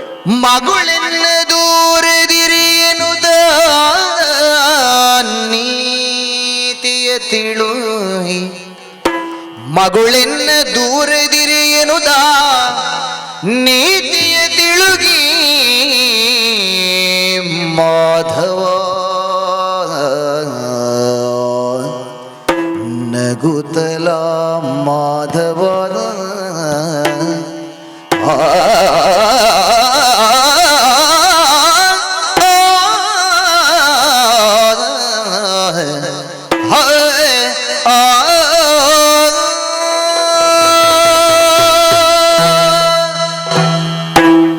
ಗುರುಗಳಾದ ದ್ರೋಣಾಚಾರ್ಯರೋ ಭೀಷ್ಮಾಚಾರ್ಯರೋ ಕೃಪಾ ಅಶ್ವತ್ಥಾಮಾದಿ ಮುಖ್ಯರಲ್ಲಿ ಆಡುತ್ತಾ ಇದ್ದೇನೆ. ದುರವೀಳ್ಯವನ್ನು ಒಪ್ಪಿಸಿದಂತಹ ಸುಯೋಧನನ ದುರಪಾತ್ರೆಯನ್ನು ಪಿಡಿದಿದ್ದೇನೆ. ಯುಧಿಷ್ಠಿರನ ರಾಯಭಾರಿಯಾಗಿ ನಾನಾಡಿದ ಮಾತುಗಳು ಮಾತ್ರ ಅಲ್ಲ, ಪರಶುರಾಮರೋ ಕಣ್ವರೋ ನಾರದರೋ ಆಡಿದ ಮಾತುಗಳನ್ನು ಧಿಕ್ಕರಿಸಿ ದುರವನ್ನು ನಿರ್ಣಯ ಮಾಡಿದ್ದಾನೆ. ಸಂಧಾನಕಾರನಾಗಿ ಬಂದಂತಹ ಕೃಷ್ಣನಿಗೆ ಸಂಧಿಯ ಮನಸ್ಸಿಲ್ಲ, ದುರದ ಮನಸ್ಸು ಅಂತ ತಪ್ಪು ತಿಳಿಯಬೇಡಿ. ಈಗಲೂ ದುರವೀಳ್ಯವನ್ನು ಹಿಡಿದಾಡುತ್ತಾ ಇದ್ದೇನೆ. ಮರಣಮಂಬಯಸಿರ್ಪನೀ ಕಳ ತನ್ನವಸಾನವನ್ನು ಮಾತ್ರ ಅಲ್ಲ, ನಿಮ್ಮೆಲ್ಲರ ಅವಸಾನವನ್ನು ಒಟ್ಟಾಗಿಸಿ ಸಮಷ್ಟಿಯಿಂದ ಸಮರಮುಖೇನವಾಗಿ ಆರ್ಯಾವರ್ತಕ್ಕೆ ಮೃತ್ಯು ಸದೃಶವಾಗಿ ನಿಂತಿದ್ದಾನೆ ಸುಯೋಧನ. ಮರಣವನ್ನು ತಪ್ಪಿಸುವ ಆಯ್ಕೆಯನ್ನು ಈಗಲೂ ನಿಮ್ಮ ಮುಂದಿರಿಸಿದ್ದೇನೆ. ನೀವೇ ಬೆಳೆಸಿದ ಮಗು, ನೀವೇ ವಿದ್ಯೆ ಕಲಿಸಿದ ಶಿಷ್ಯ, ನೀವೇ ಎತ್ತಿ ಆಡಿಸಿದ ಮೊಮ್ಮಗ, ನೀವೇ ನುಡಿಗಲಿಸಿದ ಮಗು, ನಿಮ್ಮಿಂದಲೇ ಬೆಳೆದ ಮಗು ಇಷ್ಟು ಎತ್ತರಕ್ಕೆ ಬೆಳೆದು ಆರ್ಯಾವರ್ತವನ್ನು ಕೊಲ್ಲುವುದಕ್ಕೆ ಹೊರಟು ನಿಂತಿದೆ. ಯುದ್ಧ ತಪ್ಪಿಸಬೇಕು ಎಂಬ ಅಪೇಕ್ಷೆ ಇದ್ದರೆ ಅವನಿಗೆ ನೀತಿಯನ್ನರುವ ಮುಖೇನವಾಗಿ ಯುದ್ಧ ನಿಲ್ಲಿಸುವ ಯತ್ನವನ್ನು ಮಾಡಿ, ದುರವೀಳ್ಯವನ್ನು ಪಡೆದಿದ್ದೇನೆಂಬ ಕಾರಣಕ್ಕೆ ಯುದ್ಧವಾಗಬೇಕು ಅಂತಿಲ್ಲ. ಅವ ಮನಸ್ಸು ಮಾಡಿದರೆ, ನೀವೆಲ್ಲ ಅವನ ಮನಸ್ಸನ್ನು ಬದಲಾಯಿಸಿದರೆ ದುರವೀಳ್ಯವನ್ನು ಹಿಂದೆಗೊಟ್ಟು ಮತ್ತೊಮ್ಮೆ ಲೋಕದ ಶಾಂತಿ ಸ್ಥಾಪಕನಾಗಿ ವರ್ತಿಸ್ತೇನೆ. ದುರವೀಳ್ಯವನ್ನು ಹಿಂದೆ ಗಳೆಯದಿದ್ದರೆ ಮೃತ್ಯು ಸ್ವರೂಪನಾಗಿ ನಿಮಗೆ ನಾನೇ ಕುರುಕ್ಷೇತ್ರದಲ್ಲಿ ಕಾಣಿಸ್ತೇನೆ. ಹೋಗಿ ಬರ್ತೇನೆ.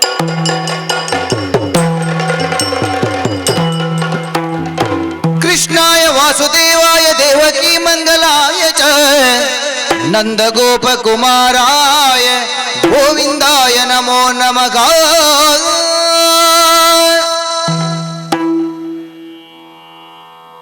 ಕರದೊಳು ಬರಜೋಪಾಂಕುಶಧಾರಿಗೆ ಹರುಷದಿ ಭಕ್ತರ ಪೊರೆಯುವಗೆ ಉರಗ ಭೂಷಣನ ಕುಮಾರ ಗಜವದನನ ಚರಣ ಕಮಲಕಾರತಿ ಗೆತ್ತಿರೆ ಆರತಿ ಬೆಳಗಿರೆ ಗಜಮುಖ ಜವಗಿ ಗಣಪಗೆ